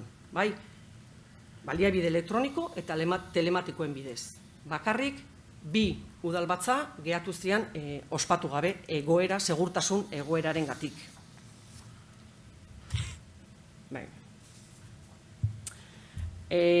Nos enfrentamos a un desafío, algo desconocido, inesperado. No estábamos, yo creo que nadie estábamos en esta tesitura. Y en todo este barullo de, como he dicho antes, de decretos, de normativas, de resoluciones, lo más importante, lo que todos, yo creo, y todas los que hemos participado con Edorta y con el alcalde en estas comisiones, lo que todos entendimos era que lo importante era que nadie se quedara fuera de este sistema y, de alguna manera, poner el foco de atención en las personas. Entonces, en este sentido, se priorizaron dos actuaciones. Creo que son francamente importantes y, además, han dado sus resultados. Y Gary, que está delante, también nos lo podrá decir, a pesar del esfuerzo que le ha costado a él y a todo su equipo. Las primeras medidas de carácter social, destinadas prioritariamente a la atención y cuidado de las personas sin hogar, ayudas económicas para la alimentación, medidas fortalecer, porque muchas de esas medidas ya evidentemente se estaban dando, pero se tuvo que fortalecer todo esto, fortalecer medidas contra la violencia machista y a menores, así como el proyecto de acompañamiento y solidaridad con personas mayores, del que seguramente muchas de las personas presentes habéis formado parte. Y el segundo gran bloque de medidas tenía que ver con la actividad económica. La ciudad tenía que seguir viva, teníamos que seguir generando actividad, y en ese sentido, con un esfuerzo enorme también de diferentes departamentos, no vamos a personalizar porque yo creo que fue toda la estructura la que se puso a disposición de esta cuestión, de la nueva organización, por decirlo de alguna manera, fue todo el reajuste presupuestario. En materia de gestión administrativa y de contratación administrativa, un trabajo bárbaro, con reajustes de contratos, modificaciones, paralización de algunos, en fin, aplazamientos de los pagos de impuestos, de tasas, ampliación de permisos, ocupación de espacio público, etc. Fundamentalmente esas dos grandes medidas fueron las prioritarias, pero no se dejó de hacer todo lo demás. Y también se tuvo que fortalecer, por ejemplo, las medidas de protección y seguridad para la población, medidas en relación a la movilidad y al transporte público, en relación a la actividad deportiva. Se fortaleció el sistema de atención a personas de manera tanto telefónica como presencial, para garantizar la información y la tramitación de las gestiones administrativas indispensables. Y, cómo no, en materia de cultura también se hizo un esfuerzo bárbaro por intentar apoyar la creación y la producción de un montón de personas que trabajan y que viven de esto, y en ese sentido, y cumpliendo los más estrictos recomendaciones de seguridad, pues se consiguieron hacer los 3 grandes festivales y otras cuantas actividades, quizás más pequeñas iba a decir, pero las regatas no considero como actividad pequeña, se pudieron celebrar de esta manera extraña en la que nos hemos visto inmersos, ¿no? Seguimos con las fechas, eta orduan abuztuan pasa genuen martxon hasi ginen, ekain arte ibili ginen en esta situación de alarma. De esta situación de alarma pasamos a una nueva normalidad, eta abuztutik aurrera alarma egoeratik larrialdi egoerara pasa ginen, bai. Abuztuan bertan Donostiako babes zibileko lurralde larrialdietarako plana aktibatu zen, eta honekin batera aholku kontseilu bat onartu intzan, osatu intzan. Talde hori hasierakoa bezalakoa gutxi gora bera da. Orduan martxotikan hasi izan jendia, babes zibila ustete sartu zela pixkat bera ondago, baina martxa dinamika berdinarekin jarraituen dugu, bai? Orduan astero biltzen da talde hori, eta pandemiarekin lotutako gai garrantzitsu guztiak jorratzen ditu. Naiz hartuko hontan, berriro ere, alkatea dakal lidergo politikoa, eta batzorde honen edo aholku kontseilu honen presidentea da, eta Edorta da honen koordinatzailea. Un poco a modo de resumen, porque ya el tiempo pasa y Manu me va a empezar a mirar mal ya. Nere ustez, eta nik uste dut Edortak ere aipatu dula, ez? Udalmakinak funtzionatu du. Egoera hontan, eta oso egoera larria bizigea, bizi izan dugu, eta funtzionatu du. Eta hiriak ere erantzun du. Yo creo que hemos estado a la altura de lo que esta situación ha exigido. Alkateak aipatu du, eta esan du, konpromisua. Uste, langile guztion konpromisua argi eta garbi ikusi izan degula. Eta hori gero zoriondu edo eskertu ingo dugu. Udalkudeaketa koordinatu da. Oinarrizko zerbitzu guztiek funtzionamendua bermatu india. Pertsona aulenei lagundu, informatu eta orientatu indegu. Beraz, herritarrekiko konfiantza sortu dugu. Denbora errekorrean etxetik lan egin ahal izan dugu. Nik behintzat ez nun espero. Nik uste dut euneko etxean lan izan dugu eta gainera ondo baliabide eta errestazun guztiekin. Kontratazioen arloan kontratu asko kudeatu dira. Lehen esan dut bezala, batzuk aldatu, beste batzuk eten, epeak luzatu, ekonomia bultzatzeko laguntza programak kudeatu dira. Tokiko merkatatzari, ostalaritzari eta turismori laguntzeko asmoz. Maria Cristina Hotela, besteak beste, ospitalea giza funtzionatu du. Mugikortasun eta zirkulazio neurriak ere hartu dira. Jaialdi nagusiak eta bestelako jardunaldiak ere egin dira. Kale garbiketa indartu da, azpiegiturak eta egoitzak desinfektatu indira, eta zorionak ere eman ditugu urtebetetzetan. Beraz, jendearen gandik hurbil egon gea. Nere ustez, eta hori lotxari gabe, esaten dut, arduraz eta leialtasunez jokatu dugula. Eta erakutsi dugu, erakunde fidagarria garela. Nik hori dudari gabe eta arro guztiarekin esaten dut. Bai, azpimarratu nahiko nuke que todo este trabajo no lo hemos hecho solamente los y las trabajadoras a todos los niveles del Ayuntamiento de Donosti. Sabemos que ha participado mucha gente de la ciudad, ha participado mucha gente voluntaria, muchas entidades, y es de justicia reconocer el trabajo de todos y cada una de las personas que han formado parte de este lío en el que nos ha metido el COVID. Y por terminar, somos conscientes de que hemos cometido muchísimos errores. Akats asko egin ditugu. Oie, detektatu, baloratu eta zuzendu behar ditugu dudari gabe. Eta hortan ari gea. Barne komunikazioan, esaten bali dugu, porque hori askotan gure artean taitzein dugu, barne komunikazioan utxe egin dugu, argi eta garbi. Ez dugu jakin neurri batzuk azaltzen. Kontraesanetan ere, sartu gea, batzutan informazio gehiegi eman dugu, eta nahastuta, beste batzutan informazio eskasa. Baina pandemiak ez digu bat ere errez jarri bide hau. Leheno, esan de bezala, dekretoak, normatibak, araudiak, modifikazioak eta bar, eta, bueno, pues, egin dugu, pues, ahal izan duguna. Y por terminar, se nos ha cambiado la vida. Yo lo tengo claro y hay que adaptarse. No voy a entrar en las nuevas medidas que vamos a adoptar porque para eso están mis compañeras, pero zuen esanetana, esan nahi dut, informazio askoz gehiago dakagu, 70 bilera baino gehiago, askoz gehiago egin dira, bilera horiek dana jasota daude, osak informazio gehiago behar izan ez geho edo nahi izan ez geho, badakizute nun gaude eta nola sartu gurekin harremanetan. Mila esker. Bueno, behin COVID egoera eta guzti horren azalpena burutu degula, horrengoa litzateke proiektu estrategikoak. Lehen aipatu dudan bezala, 5 proiektu estrategiko daude, baina aukeratu dugu bat, bai,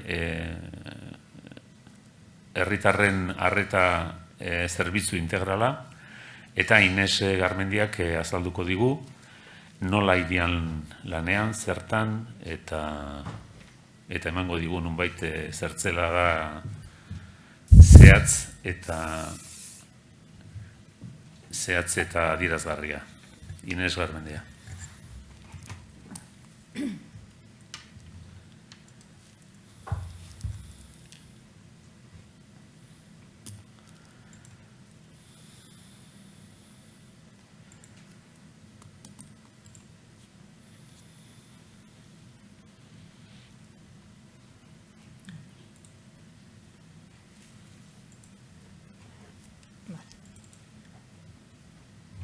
Bueno, kaixo, egunon.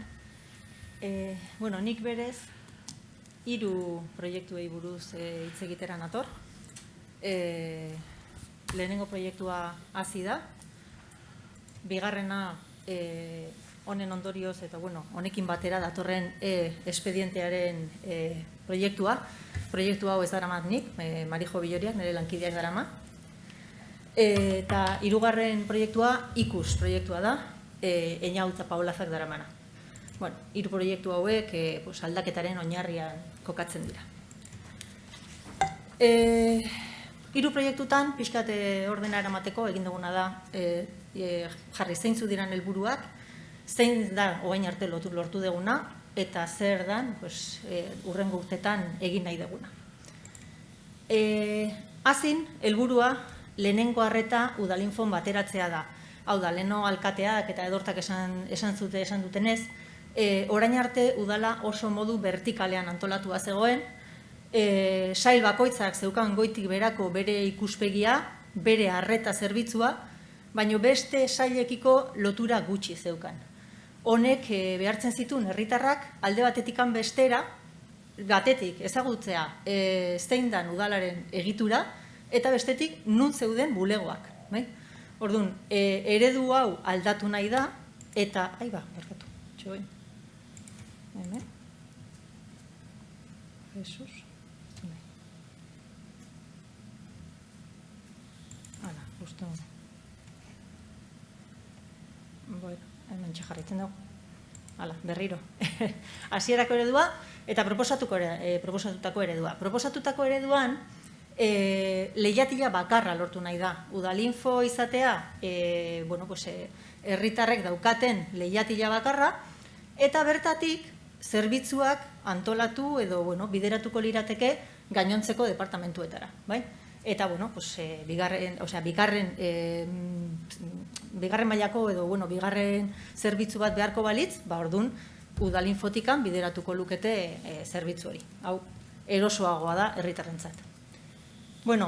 Ez dut esan, baina hasi proiektua 2017 urtean jaio zen, eta, oain arte lortutakoa, sail edo zuzendaritza ezberdinekin egin dugu lan, eta hiri mantentze eta zerbitzuetan, bulegoak, pertsonak eta izapideak aztertu ditugu, lehen arreta, banatu dugu zer dan lehen arreta eta zer dan bigarren arreta, eta dagoeneko udalinfoari da hiri mantentze eta zerbitzuetako zerbitzua ematen.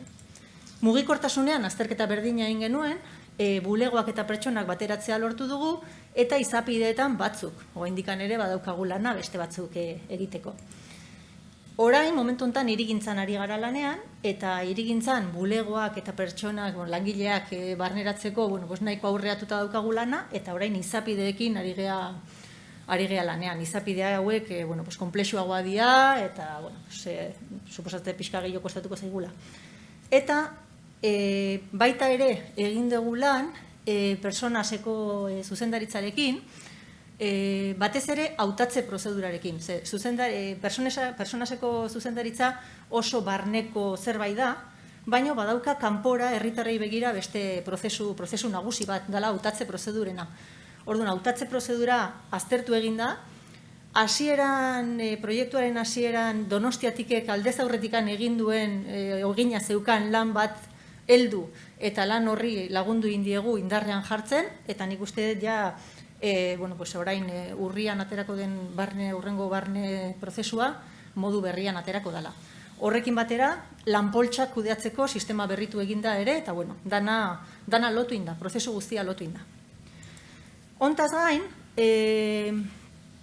hiri mantentze eta zerbitzuetako prozesuarekin hasi ginenean, ikusi genuen lehenengo eta bigarren arretaren arteko lotura bat behar zala, eta lotura hori hitzordu sistema baten bitartez montatu nahi izan genuen. Orduan, hasi ginen, gure lehenengo saiakerak egiten, agenda sistemak montatzen. Agenda sistemak dira bai telefono bidezko agenda sistemak eta bai bertaratzekoak. Karo, COVID iritsi zanean, guretzako ere aldaketa handi bat izan zen, bapatean udalinfok ere hitzorduak eman behar zituelako. Ordura arte bulego guztiak irekitak zeuden, eta bapatean egun batetikan bestera, lehenengo zerbitzuri gabe gelditu zen, eta hori kriston erronka izan da 010 telefonorako, eta arreta telefoniko guztirako izugarrizko erronka izan da. Baina gero, eskatzen ziguten nolabait hitzorduak emateko sistema bat. Orduan, hor, eskerrak eman bartziezkio Donostiatikeko teknikariek egindako lan bikainaren gatik, ze azkenean korrika eta presaka montatu zen beste sistema berri bat, sistema hortan lehendik genituen agenda guztiak pasa ziren eta gainea Udalinfok hitzorduak eman alizateko sistema montatu zen, web bitartez eta edozein eta barnetikan ere bai. Jolin, ez dakit eta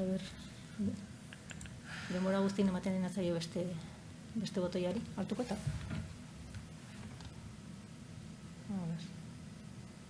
Barkatu hartuko beste botoia, ez bestela, baina eski kostatzen du bero. Kostatzen zaio kargatzea. Bueno, pues, a ver, gutxienez ikuste dezute, den ikuste dezute. Gero ere, a ver, agendak, eske basen izan. Ez du nahi. Bueno, agenda sistema hau montatzeaz gain ere, autotramitazio makinekin ere egin dugu lan. Autotramitazio makinak dira, hiru kokatu dira pilotu gisa, eta autotramitazio makinetan herritarrek beraiek egin dizakete beraien tramiteak. Gaur egun, hasi ginen bakarrik errolda ziurtagiriarekin, eta gaur egun, atera daiteke errolda ziurtagiria, baita ere lortu dezakete ordainagirien kopiak, ura, zaborra eta guzti horienak, isunen kopiak ere lortu ditzakete, eta zergetan egunean egotearen agiri bat. Hau, ez dakit, itxiko, porque gelditu zait un poco frito. Ez dakit zer gertatzen zaio. Ez gelditu da frito total.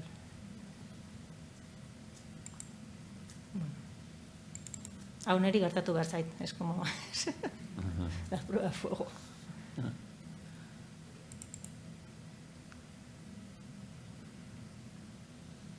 Vale. Bueno, pues, ontan noa, jarraituko. Vale, bueno, pues, honekin emango diot. Hau da, lortutako esan dugu, bai?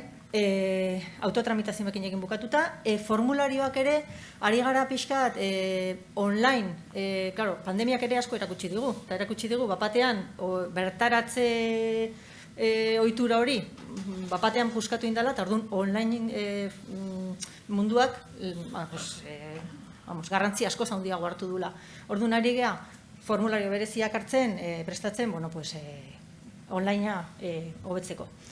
Etorkizunean zer nahi dugu? Hasitako lana bukatu, mugikortasunarekin amaitu, hirigintza prozesua ere bai, eta aurrerago finantza zuzendaritzarekin ere propio egin. Horretaz gain, agendak bateratu oraindikan gehiago eta zabaldu, udal guztian zabaldu. Udalinforentzako erramienta edo tresna bat prestatu beraien arreta errazagoa izan dadin, autotramitazio makinetan oraindikan ere, autotramitazio makina gehiago jarri eta tramite edo izapide gehiago sartu barruan, eta online munduarekin ere garatzen jarritu. Vale, segundo proyecto es el proyecto del expediente electrónico. Este proyecto lo lleva Marijo Villoria y, aunque ella no está aquí, pues voy a intentar hacer un poco la explicación del proyecto. El objetivo de este proyecto, desde luego, es el cumplimiento de las leyes 39 y 2015, porque debemos gestionarlo todo electrónicamente. Para esto, ya en el proyecto ASI ya detectamos que tenemos muchísimas aplicaciones, entonces queremos de alguna forma unificarlas y para ello se está construyendo un nuevo gestor de expedientes unificado basándonos en un montón de módulos que ya tenían también hechos en Donostiatik. Está hecho el módulo de interesado, de firma electrónica, de informes, de resoluciones, de notificaciones y otros. Que haya un único gestor de expedientes no quiere decir que no vaya a haber otras aplicaciones. Algunas quedarán, pero no el volumen que tenemos en este momento. ¿Vale? Junto con esto, simultáneamente al desarrollo de expedientes unificado, se están unificando criterios y se está trabajando junto con Secretaría en la definición de estándares para todos los procedimientos, formas de operar iguales, criterios comunes, pues para que la gestión electrónica no sea solo gestión electrónica, sino gestión electrónica común. Y se está intentando, se proponen ajustes normativos en el caso de que sea necesario. Y antes, como ha comentado Gary también, todo esto está relacionado con la interoperabilidad. siempre que podamos interoperar, pues pediremos menos papeles a la ciudadanía.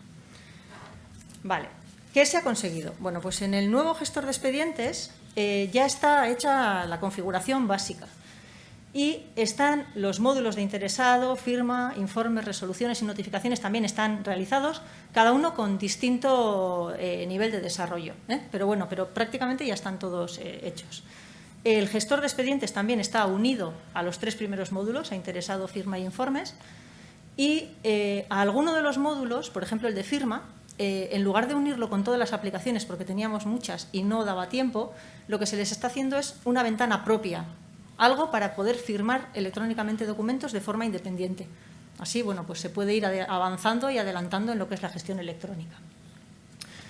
Además de esto, como hemos comentado antes, junto con Secretaría, se están pues validando que todas las herramientas, todos los procesos que realizamos son válidos y el módulo de interesados, de firma, de informes y de notificación electrónica ya están validados y en este momento estamos trabajando con el acceso a expedientes, las resoluciones y los documentos, la documentación.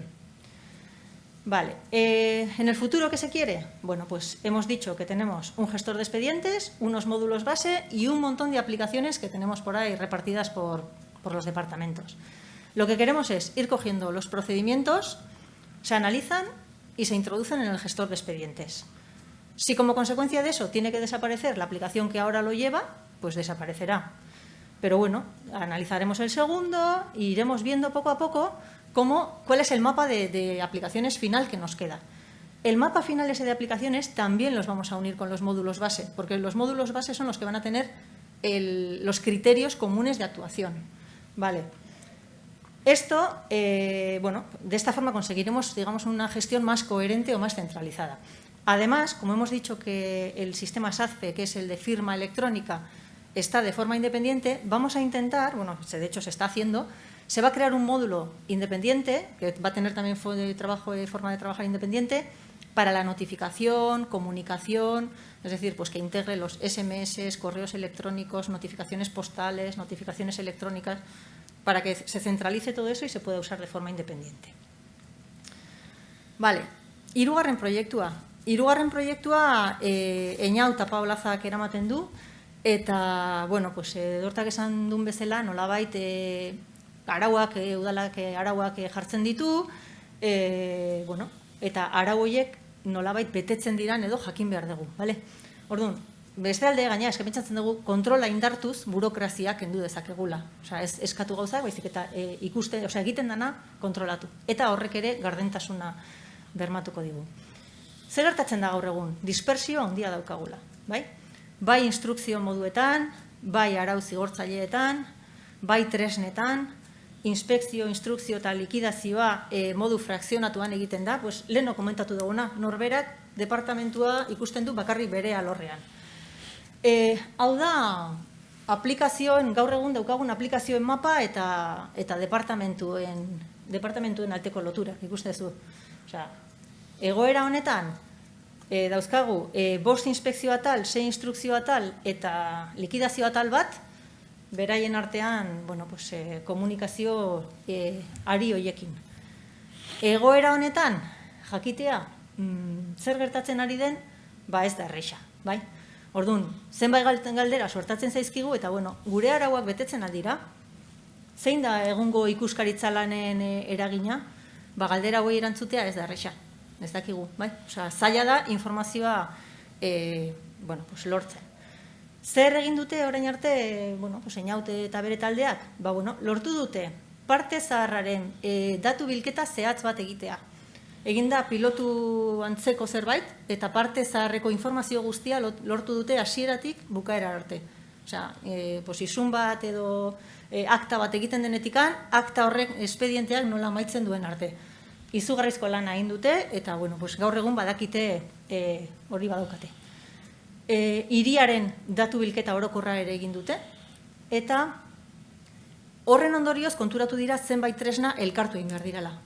Eta orduan, orain ari dira, tresna horiek elkartzen, etorkizunean datuak modu errexago batean lortu alizateko. Eta gainera egin dute, ikuskapen prozesu hontan sartuta dauden lanpostu guztien identifikazioa. Etorkizuna, epe laburrean nahi dute aplikazio horien loturekin datuak atera eta lehen aginte panela sortu. Epe ertainean, hemen proiektu hau eta espediente elektronikoaren proiektua bat datoz. Ze hauek nahi dutena da, espediente kudeatzailean sartu zigor espediente guztiak. Horrek emango du, dana bateratua egotean, emango du aginte panel txukunago bat edo handiago bat egiteko aukera. Aginte panel horrek emango digu informazioa, bai prozesuak hobetzeko eta ordun plangintza bat egin ahal izango da urtero ikuskapenak beste modu egokiago batean egiteko. Vale, conclusiones. Estamos uniendo piezas, estamos todo el día uniendo piezas, ¿vale? ¿Qué estamos haciendo? Unificar aplicaciones, normalizar procedimientos, crear instrucciones de trabajo y adecuar normativa para cumplir la normativa primero, mejorar la eficacia y la eficiencia de los procesos como base para mejorar la atención ciudadana, porque si no hay eficiencia y eficacia en los procedimientos, no hay mejora en la atención ciudadana y, luego ya, como esto, poder ser más transparentes. Eta guztionen oinarrian, leheno leirek esan dutan ni guztiz ados nago, jendea dago. Osea, prozesuak, aplikazioak oso importantea dira, baina langileak, pertsonak, nire ustez gauza garrantzitsuena dira. Orduan, sortu da, sortu dugu lantalde multidisziplinar bat, ikuspegi juridikoarekin, informatikoarekin, batez ere informatikoarekin, eta antolaketa ikuspegiarekin. Arroka plantzan gaude, eta hor ikusten ez dutena da Kanbaneko panel bat, atazekin lortzen dugu, egia da, gure helburua dela Scrum dira lantalden funtzionatzeko modu bat. Beti ataza bat ematen dizute, egin behar dezu epe batean, eta konpromezu batekin. Astero bilerak egiten ditugu. Gure arteko proiektuen gauzak partekatzeko eta denok egiten ari garenaren jakitun izateko. Eta 15ean behin, edortarekin, donostiatikekin eta idazkaritzarekin egiten ditugu bilerak, gauzak nola dijoazen esateko. Eta, mendikan eskerrak eman nahi dio taldeari, eskerrak ere eman nahi dizkiet Udalinfo eta Arretako gainontzeko jendeari, egoeran, pandemia egoeran oso gaizki pasa dute eta oraindikan ere dira, bai gure proiektuen eta bai udalaren pixua, gutxienez aurpegia ematen dutenak, eta gero ere gurekin departamentu askotan lan eta lan ari da langile pilo bati. Bai prestakuntza egiten laguntzen digutelako, azterketak egiten laguntzen digutelako, eta bar, Eñaut, Marijo eta nire partez, eskerrik asko. Eskerrik asko Inez, eta Eñaut eta Marijo, eta gainontzeko langilei. Lehen aipatu deten bezala, proiektu estrategiko guzti hauetatikan, gero eman genuen hurrengo pausua izan zen, nonbait udala antolatzea talde nagusietan, arlo nagusietan, lehenbiziko helburua izanik bakarrik elkartzea eta ikustea, nola funtzionatzen dugun. Bai, funtzionalki gertutasun daukaten departamentuen artean, bai, deitu, bildu, eta hasi hitz egiten elkarren arteko gaiaz. Momentu honetan 3 ditugu indarrean, eta lehenbizikoaren aurkezpena, gobernantza deitzen den taldearen aurkezpena, Manu Narbaezek egingo digu. Eskerrik asko, gaur niri ere beste lan txoa tokatu zait. Hain zuzen ere planteatu nahi duguna da edortak aipatu duen bezala, koordinatzaileak aipatu duen bezala, udaleko sail guztiak, arlo ezberdinetan sartuta gaude.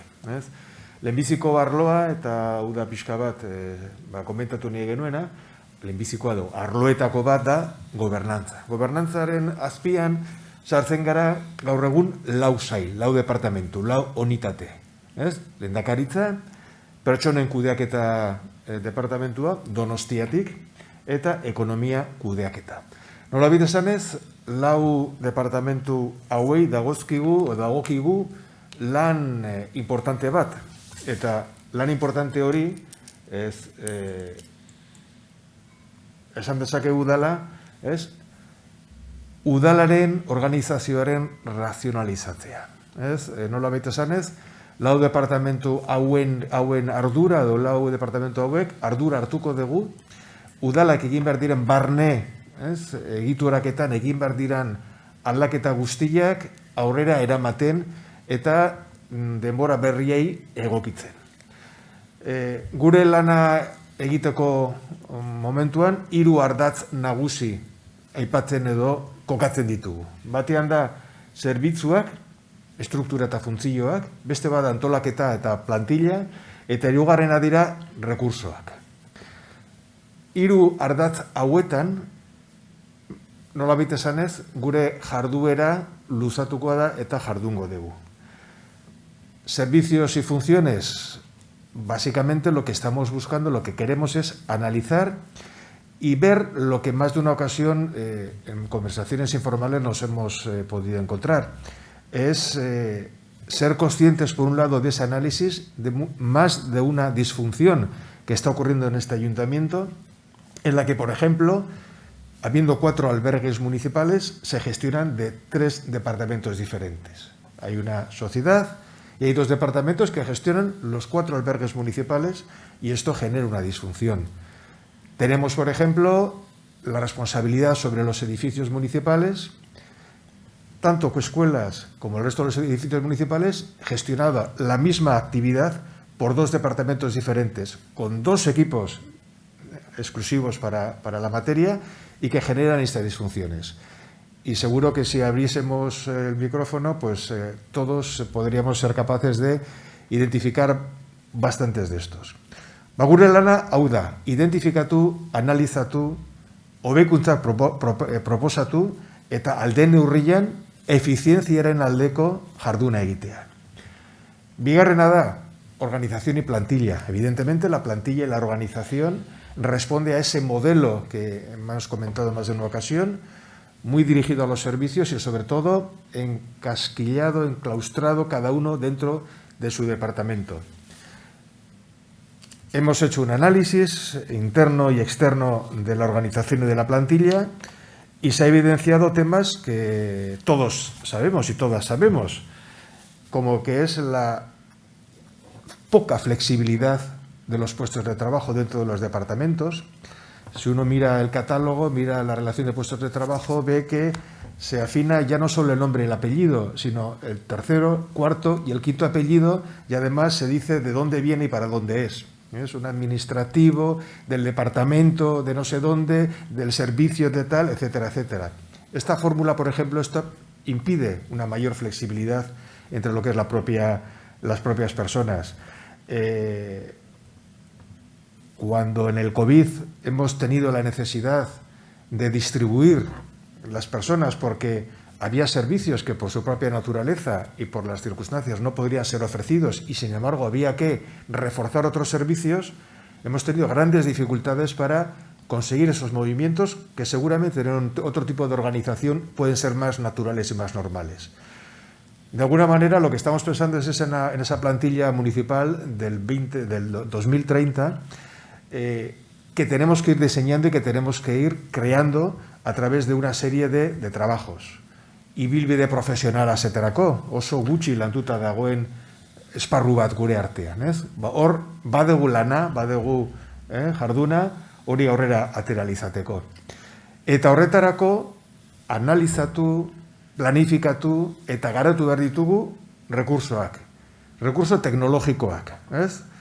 Batean, tokatu zaigu, egunetik egunera, kasi 600 lagunentzako baliabidea jartzea etxetikan lana egin alizateko. Egin dugu.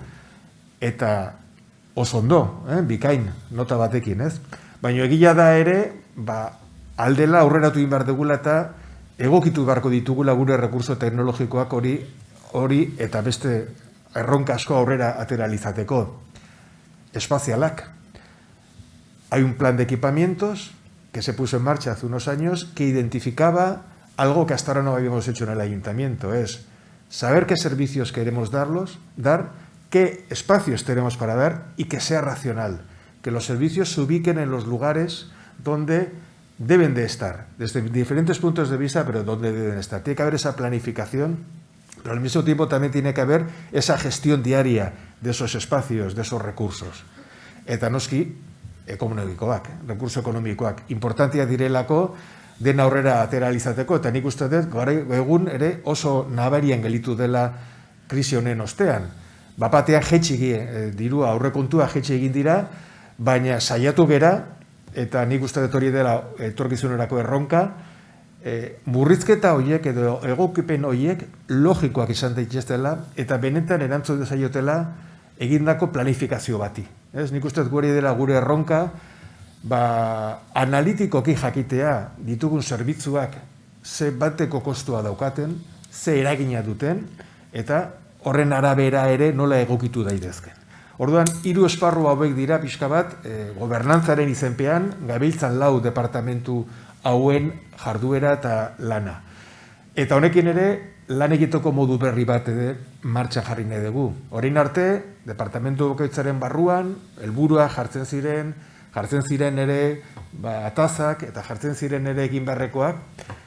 Hain beste lan egiteko modu berri bati egingo diogu, eta guretzako guztiontzako berria da. Eta da, departamentu ezberdinen artean, orain arte, kafetara, biltzen ez ginean, jendearen artean, elkarrekin lan egiten. Eta uztartu egin behar da, jerarkia goitik berakoa eta proiektuak. Eta hori ere, berria da, antolakuntza honetarako. Eta nik uste dut, hor ere, bidea badakagula, eta alden neurrian, saiatuko gara ereduak markatzen horretarako, beste ere erakusgarri izan daitezen. Eskerrik asko, Manu. Honen jarraian aztertuko dugu, urrengo beste arlo bat, oso garrantzitsua, dena dira garrantzitsuak, baina lurralde deitzen dana, esan beharra dago lurraldean lan egiten duten departamentuen arteko batzordea, bilerak eta duela ia urte bete hasi ginela, ez dakit abenduan, eta beraz ja ibilbide bate baukagula horretan. Ez dut aipatu lehen eta, baina batzorde bakoitzak badauka 15ean behin bilera bat, bai? Naiz eta gai gutxi izan edo ez izan, bildu egiten gerazten, beti daude gaiak, monografikoak eta tratatzeko. Beraz, oain gurekin lurralde mailan lan egiten duten departamentuen batzordearen azalpena Jone Argoitiak egingo digu.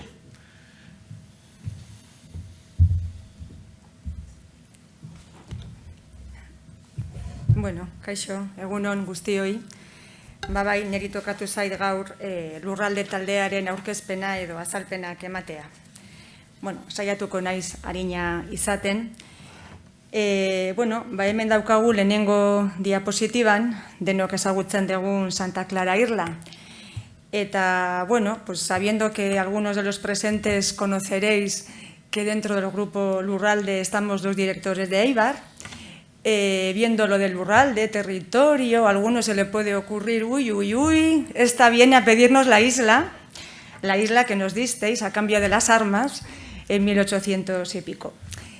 Pero no es el caso. Hori ez, pizkat kontu hauek alde batera utzita, zergaitik jarri dut irla honen irudia hemen, ezta?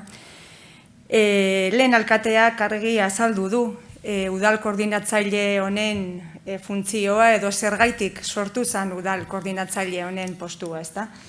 Koordinazio falta, informazio falta, departamentuen artean. Eta, alkateak postu hau sortu zanean, ala esan zigun behintzat, lehentasuna eman ziola lurralde antolamentuari edo horren ordenari, ez? Orduan, udal koordinatzaileak deitu zigun bilera batera, eta lehenengo bileran, anazaldu ginen, lurralde antolamenduari dagokion 5 departamentu nagusiak. Ala nola, hirigintza, mugikortasuna, mantenua proiektu eta obrak eta inguru giroa. Hasi ginen gure bileretan, gure hausnarketetan, gero egia da Debus ere taldera etorri dala, ikusi dalako Debusek ere badaukala bere tokia proiektu honetan. Pues como digo, ¿cuál fue nuestra sensación el primer día que nos vimos los 5 allí cara a cara? ¿Qué pensábamos? ¿Qué nos venía a la cabeza, no? Pues nos venía a la cabeza esta sensación de ser islas, cada uno con sus proyectos, cada uno con sus trámites, ¿no? Entonces, pues podemos decir que de alguna manera, a mí también creo que me está pasando un poco lo mismo.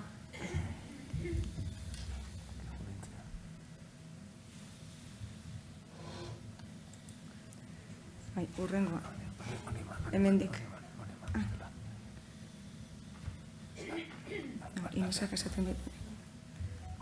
Horrela, ¿está? Vale. Bueno, pues lo que decía, que ya en Donosti ya no había solo una isla, sino que había 5 más Debus 6. Vale, entonces empezamos a hablar, a ver, puedo poner ejemplos 1000 de toda esta falta de coordinación, ¿no? Pero cuando he empezado a pensar qué ejemplos puede haber, pues no voy a decir nada, porque creo que primero yo y todo el resto, pues voy a sacar los colores de todo el mundo, ¿no? Entonces sí que es verdad que en resumen lo que sí llegamos a la conclusión es que todos estos departamentos de ordenación del territorio estábamos planeando, haciendo planeamiento, planificando y ejecutando cada uno por su lado. Cierto es que hay un hito, un hecho que de alguna manera también ha marcado una diferencia, porque ciertos departamentos nos empezamos a plantar en la Junta de Gobierno local cuando un proyecto venía sin informe de los demás departamentos. Creo que ha sido muy positivo porque de alguna manera lo que esto conlleva es que cada vez que un departamento de ordenación del territorio llevamos a aprobar a Junta de Gobierno local un proyecto, antes que eso pedimos informe a los demás departamentos. Entonces, recogemos las necesidades de otros departamentos y, de alguna manera, o en la medida en la que se pueda, integramos esas necesidades dentro del proyecto. Este hecho tiene muchísima importancia, sobre todo para unificar las obras de la superficie y lo que es el subsuelo. Porque es verdad que los departamentos que nos dedicamos a proyectar obras en la superficie, pues nunca nos acordamos de lo que hay debajo, ¿no? Sin embargo, debajo hay mucho, hay sumideros, colectores. Entonces, hasta ahora, cada uno hemos tenido nuestro presupuesto para hacer nuestras obras por separado. Es verdad que cuando yo mando el informe al Departamento de Mantenimiento y me quieren meter en el buen sentido de la palabra, un sumidero o un colector, hay problemas porque yo tengo mi presupuesto, él quizás no tiene presupuesto o sí, pero eso hay que unificar. Pero lo que sí es verdad es que a través de esta petición de informes conjuntos, por lo menos lo que estamos viendo es las necesidades en su conjunto de ese suelo y subsuelo. Zentzu honetan, udal koordinatzaileak jarraitzen zuen bere hausnarketarekin, eta berak ikusten zuen orden bat behar zala guzti honetan. Eta ordena ze zentzutan. Berak ikusi zuena zen, bera bereizten zuen behintzat, eta hala izan beharko litzatekela, planeamentu alde batetik dijoala eta obraren exekuzioa bestetik. Orduan berak, bere hausnarketa horren barruan, eta kanpotik ikusita, ze askotan kanpotik gauzak agian erresago ikusten dira, berak esaten zuen jobanik guzti honetan ikusten ditut bi alde. Batetik da planifikazioa, eta hor agian, ikusten ditut hirigintza eta mugikortasuna, eta bestetik dago ejekuzioa, obraren ejekuzioa. Eta gainera daukagu departamentu bat dala proiektos y obras. Eta ez bakarrik ejekuzioa bizik eta proiektuak ere. Eta orduan galdetzen hasi zen. Eta bere galdera zentzu honetan, ez da adibidez. Mugikordasunean egin dugu obra bat adibidez atera da Isabel II. Orain geldiri dago, COVID-a dela eta ez dakiz gertatuko dan, baina obraren ejekuzioa mugikortasunetik eraman da. Eta bera galdetzen du, baina hau logikoa da. Ez da normalagoa, bai proiektua eta bai obra, proiektu eta obrak egitea. Eta aldiz, proiektu eta obraren aurrekontuaren barruan, daude zenbait partida, adibidez bada, oinezkoen guneak, hoien planifikazioa. Hori normala da? Hori ez da normalagoa mugikortasunak egitea planifikazio hori? Eta, bueno, orden horren behar horretan, hasi ginen pixka lanean. Baina orden horretara iritsi baino lehen, etxeko lana jarri zizkigun. Eta bueno, lehenengo gure lana izan zen, eta gainera nahiko logikaz, departamentu bakoitzak aurrikusten zituen proiektuak mahai gainean jartzea. Orduan, pixkat hori ordenatu edo txukuntzeko, denen artean, egin genduen, taula antzeko bat, eta 5 puntu jarri genitun taula horretan. Orduan, batetik da, proiektuaren izena, ze proiektutan abilen, zein da obietua, departamentu bakoitzean zein da proiektu horren arduraduna, gero bestetik proiektu hori egiteko aurrekontua daukadan edo ez daukadan aurrekonturik, gero oso garrantzitsua proiektu hori ze fasetan aurkitzen dan, egitasmo bat bakarrik baldin bada, proiektua onartuta dagoela, pleguak aterata, beste departamentuak ere jakin dezagun ze puntutan dagoen proiektu hori. Eta gero azkeneko puntua eta garrantzitsuena ze eragin daukan proiektu horrek beste departamentuetan.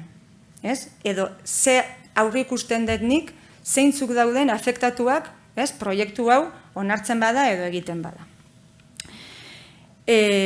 Taula hori atera dugu, taula hori mahai gainean jarri da, gero egia da Donostiatik ere atzetik dagola, eta bere laguntza eskaini digu, taula hori orain egiten ari gera modu Excel batean, baina berak ere badaukasmoa pizkat guri babesa emateko programa txiki baten bitartez, baina garrantzitsuena ze izan da, departamentu bakoitzak zituen proiektu guztiak, mahai gainean jartzea.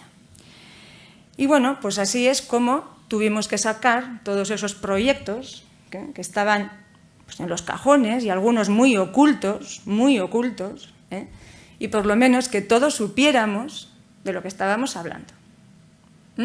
Veo algunas caras como diciendo, bueno, no sé si todos, ¿no? Porque es verdad que, oye, eso ya bajo la responsabilidad de cada uno, pero la idea es esa, o sea, la idea es por lo menos que sepamos lo que el departamento que está al lado mío, lo que está haciendo, la idea que tiene de hacer.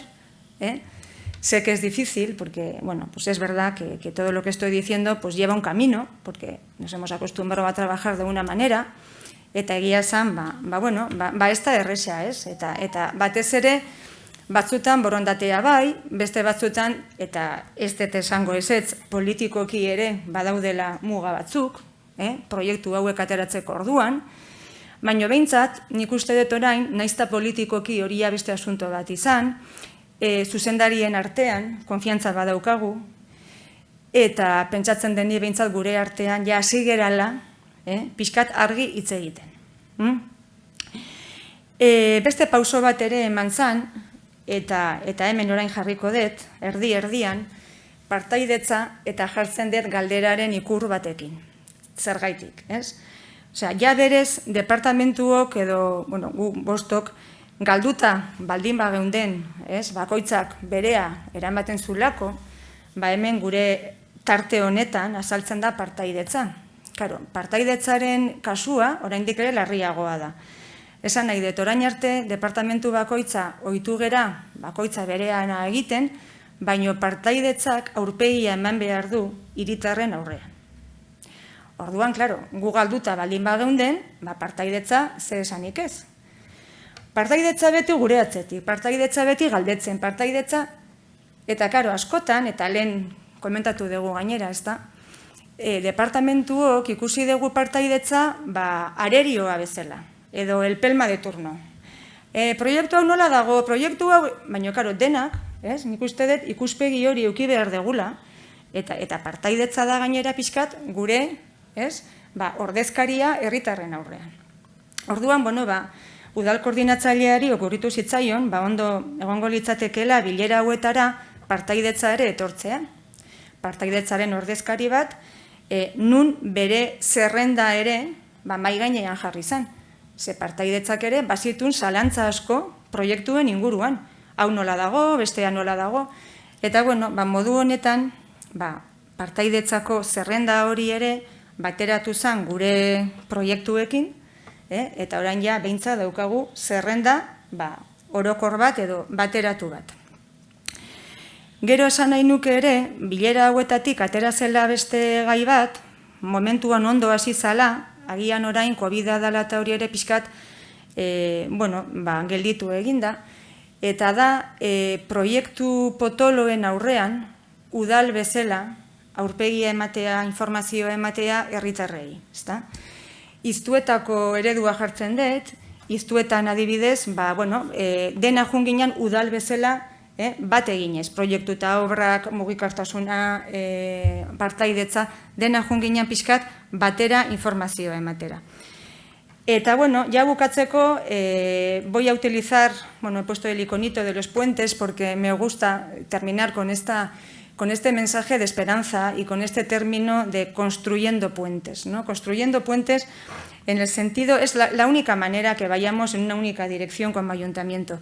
¿Y cómo? Pues compartiendo todos los proyectos, solicitando informes y pidiendo a ver qué necesidades tiene el departamento de al lado, ordenando esa planificación y ejecución y presentándonos como un ayuntamiento y no como departamento, porque antes, sobre todo en la primera parte de esta jornada, se ha hablado del conocimiento de los técnicos, de todo lo que están trabajando, y creo que tenemos un ayuntamiento con unos técnicos, con unos administrativos, con un personal totalmente cualificado, pero que tenemos que compartir este conocimiento entre unos y otros.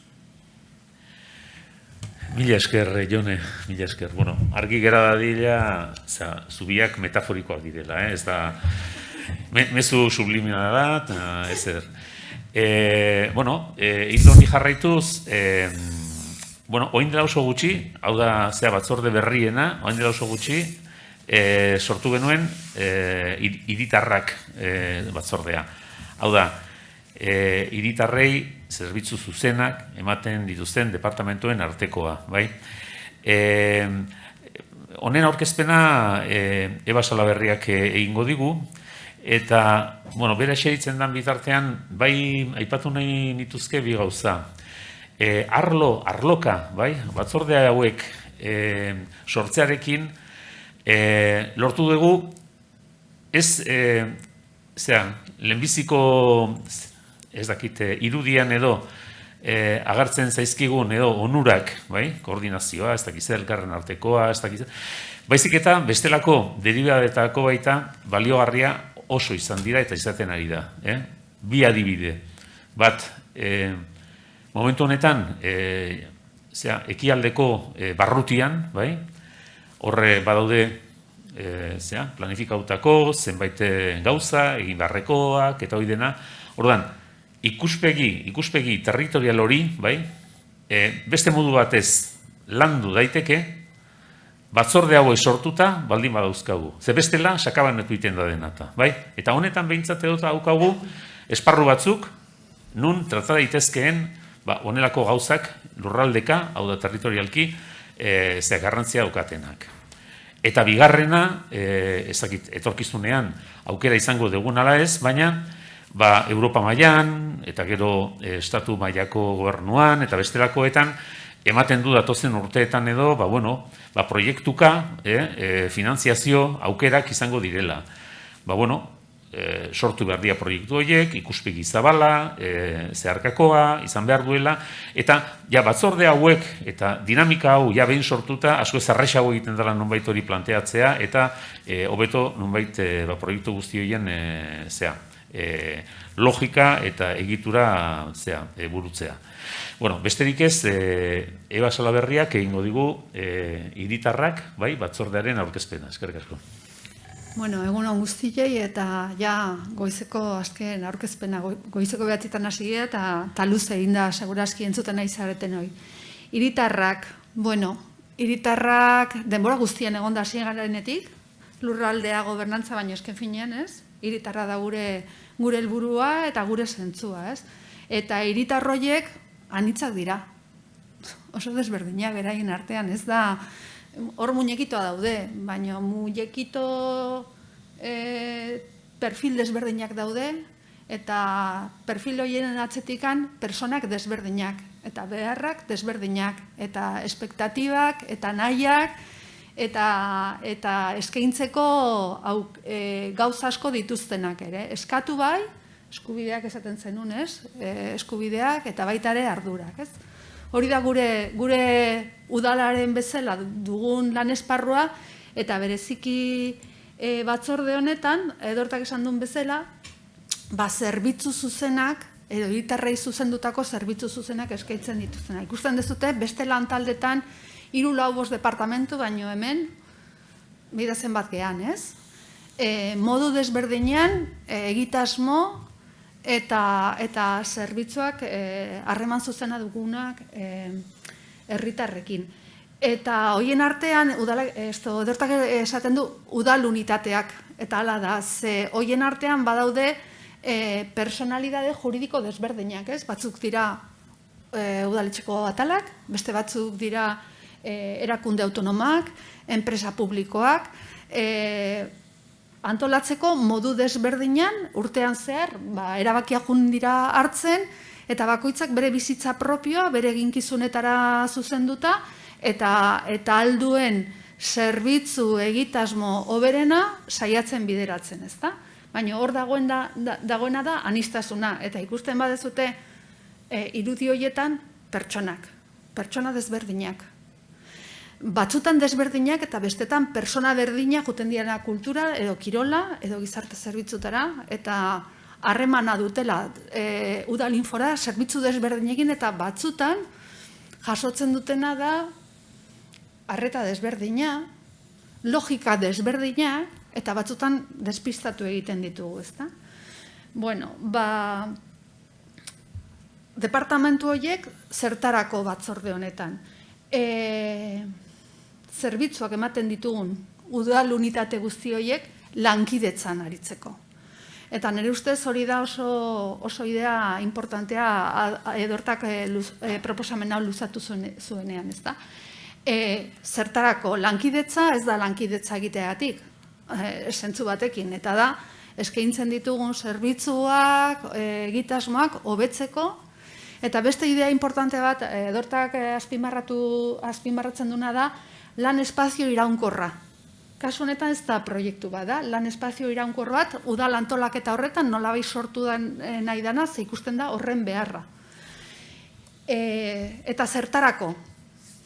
Bueno, interes orokorriko departamentu desberdinak, egia da eginkizun desberdinak ditugula, baino badaude komunak diren zenbait erronkak, kezkak, baliabide desberdinak ditugu, baino aprobetxatu ditzazkegu, ze honetan jartzen dianak igual baliogarriak izan daitezke beste bateko, eta baliabide horiek gauza asko izan daitezke espazioak, baina izan daitezke ere momentu batean pertsonak, de hecho, pandemia garaian baditugu udaletxean adibideak, ez, behar bat identifikatu duenean, beste ataletako jendia hor jarri dela lankidetzan, eta nik uste etortikan, ikusten dugu pertsonak ere baliabideak diala.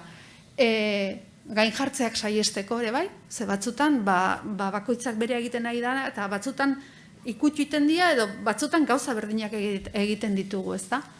Ez dut esan aurrekoan, eta nire ustez importantea da orain Edortak esan duen horren arira, zerbitzu eta departamento udal unitateen hauen artean batzuk dira lan egiten dutena hiria bere osotasunean ikusita, baina beste asko daude auzoetan gertukotasuneko eta egunerokotasun horretan lanean, ez? Hori ere eskala desberdinak, beste konplejidade bat eskatzen dioni, ez da?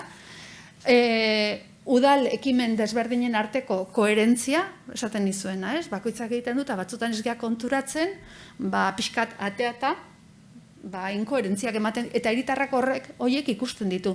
Eta gutako asko ere ikusten ditugu. Ze guk ez gaude beste galaxia batean. Denak dakigu gure egunerokotasunean ze sailtasunak eta ze gauzak ez ditugu ondo egiten. Piskat begirada kritiko batekin egiten dugu norberak berehala ikusten ditugu. Azkenian, herritartasuneko ikuspegia hobetu. Esan dugu hiritarrak eta herritarrak ditugula zentroak, eta nola hobetu hoi, balio publikoa handiago emateko. Ze azken finean gure lana hori da, ez? Hiritarrei berain eskubideak bermatu eta gure eginkizunetan balio publikoa eskaini. Hori da talde honen edo batzorde honen zertarako nola.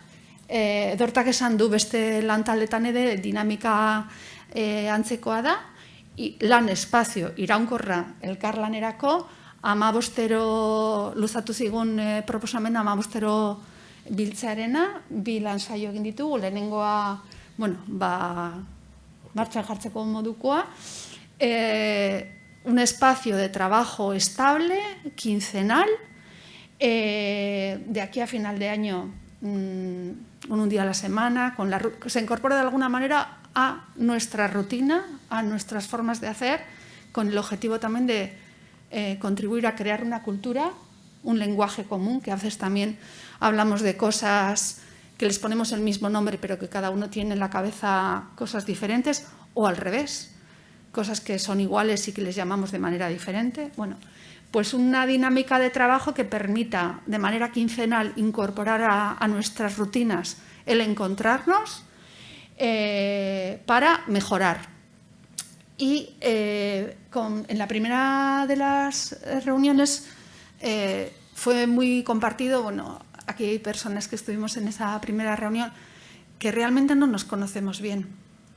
Sabemos los titulares de lo que hace el otro departamento, pero no nos cuesta o no hemos tenido la oportunidad de conocer bajo qué lógicas funcionan, cuáles son los retos, y entonces Edorta planteó poner el foco de aquí a final de año, que tenemos 5 o 6 reuniones, en que expliquemos cada uno qué es lo que hace, qué es lo que hacemos, cuáles son nuestros retos, también un espacio para poder compartir esas cosas de las que nos sentimos orgullosos y que creemos que en nuestra área se hacen bien. El ciudadano en todo esto, qué rol tiene en cada uno de los departamentos, y también para identificar qué retos tenemos cada uno, y en esos retos, para conseguir esos retos, en qué nos podemos ayudar unos a otros o de quién necesitamos la ayuda. Y la primera sesión que fue aste honetan izan da edo aurrekoan? Aste honetan izan da? Aurrekoan. Bueno, berdin da. Aste artean. Aste arte honetan izan zen, ezta? Gari nos explicó y nos compartió Gizartekintza, qué es lo que hace, y Rafa Farias, Etxegintza. Bueno, pues ya en esa primera reunión ya se vieron conexiones, objetivos que trascienden el concreto del departamento, pero al que todos tenemos la cohesión social. No es un objetivo, un reto de Gizartekintza, seguramente es de todos, ¿no? Entonces ya empezamos a identificar qué cosas compartimos, cosas que tienen que ver más estratégicas, de concepto, de marco, pero otras cosas también muy operativas, ¿no? Por ejemplo, Miquel Mate en la primera de las reuniones decía, ¿no? Pues durante la pandemia, pues por ejemplo, euskera ha hecho udalekuz, pero música escola no ha hecho, ¿no? Por ejemplo, esa contradicción, o temas que tienen que ver con precios públicos. O sea, seguramente vamos a estar todo el rato moviéndonos en cosas muy concretas, pero también en cuestiones más de concepto, más de marco, más de cultura de la organización, ¿no? Entonces, el objetivo de este año, de las sesiones de trabajo de este año, sería sobre todo conocernos mejor, identificar cuáles son los valores sobre los que trabajamos y qué retos tenemos, dónde están las dificultades y generar, en definitiva, una dinámica de trabajo compartida. Yo creo que tenemos unos buenos retos por delante y seguramente esta dinámica de trabajo estable en la que participan los directores y las directoras de estos departamentos en conexión con los otros grupos, resulta que es fundamental que pueda inspirar formas de trabajo en colaboración a lo largo en esa organización, no arriba, abajo, los costados, que eso pueda inspirar nuevas oportunidades para colaboración, pero que también se nutra de experiencias que ya tenemos en la organización de colaboración en diferentes niveles. Tenemos muy buenas prácticas de trabajo entre departamentos con proyectos concretos. Entonces, seguramente uno de esos retos es cómo se nutren, ¿no? Y cómo fluye todo ese conocimiento. Antes no sé quién lo decía, ¿no? Tenemos conocimiento. Seguramente muchas veces es igual intuitivo, pero es explicitarlo, ponerlo nombre y cómo se alimenta.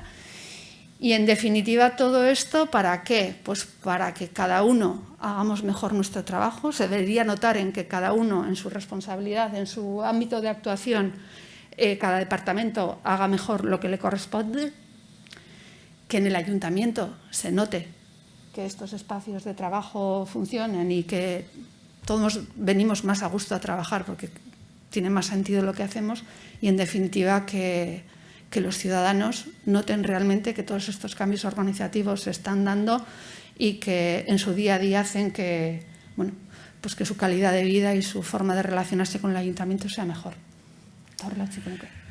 Mila esker, Eba. Nik uste ja jardunaldi honi amaiera eman beharko diogu, baina hori baino lehen bai esan nahiko nuke gauzatxo bat. Jardunaldi honen bigarren zatian egi dagokidana, hau da koordinatzailetzan edo planteatzen ari diren lanatalak eta azaldu diren gauzatzen ari diren garapenak.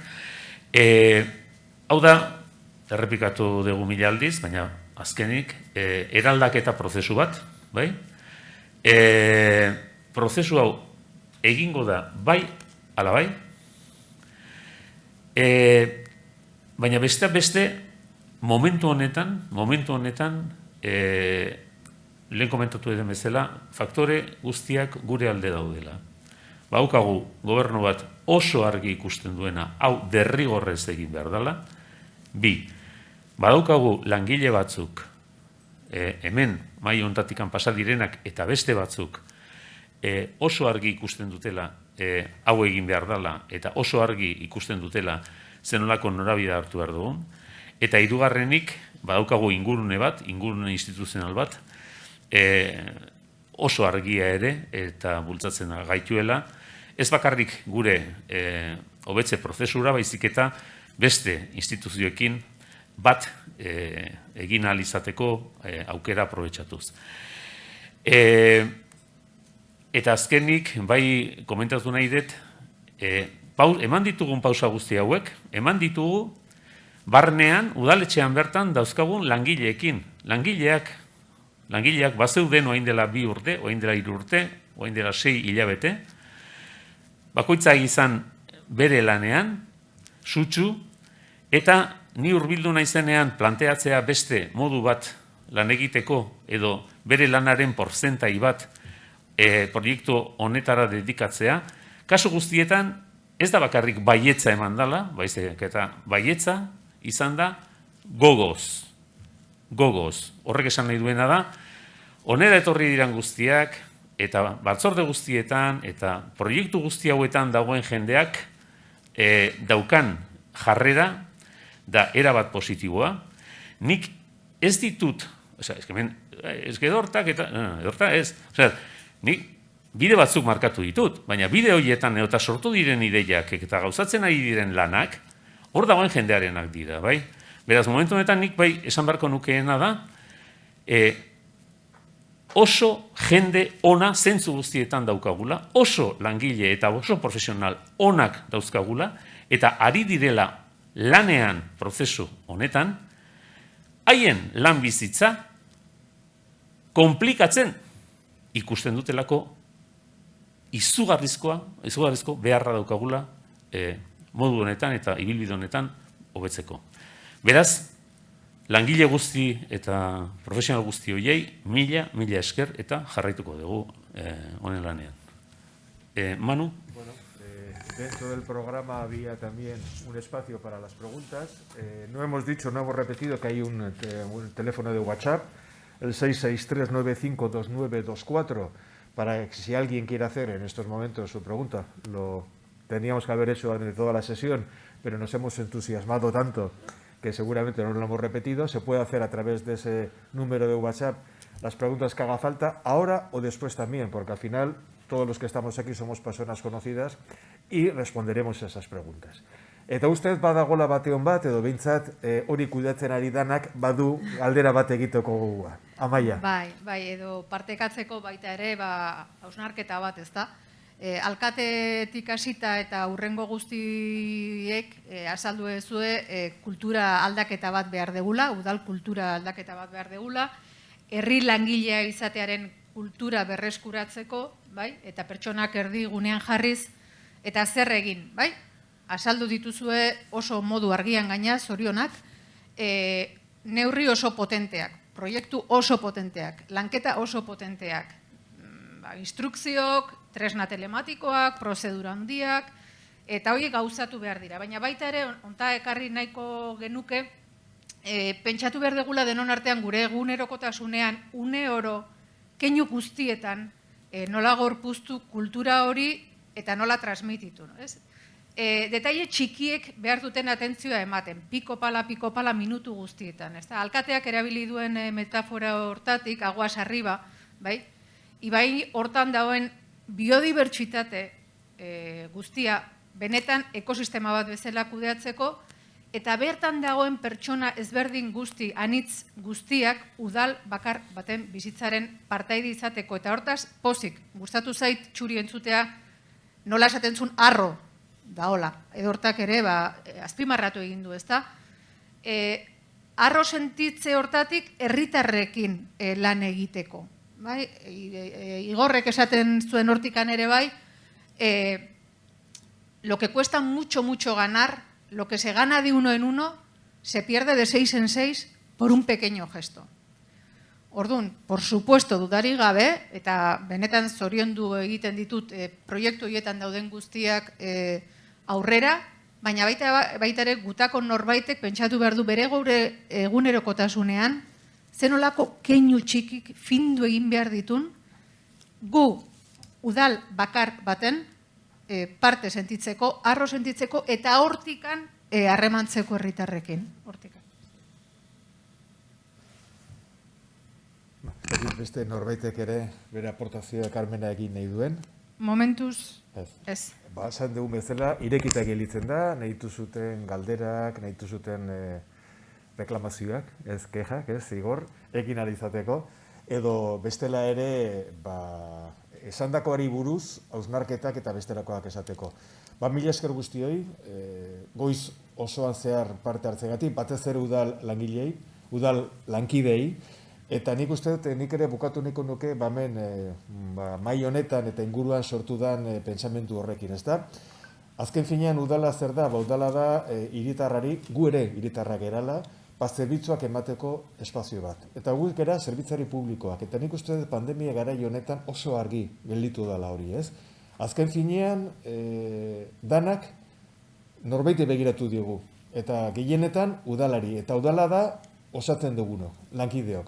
Beraz, nik uste dut, arro egoteko moduko lana dela, arro sentitzen gerala, eta benetan eskertu egin behar diogula mai honetatik, udal langile 1.400 oiei, egunerokotasunean nik uste dut, zerbitzu publikoaren arrotasun hori izateko aukera ematen diguzetelako. Mila esker eta hurrengo baten arte. Aur.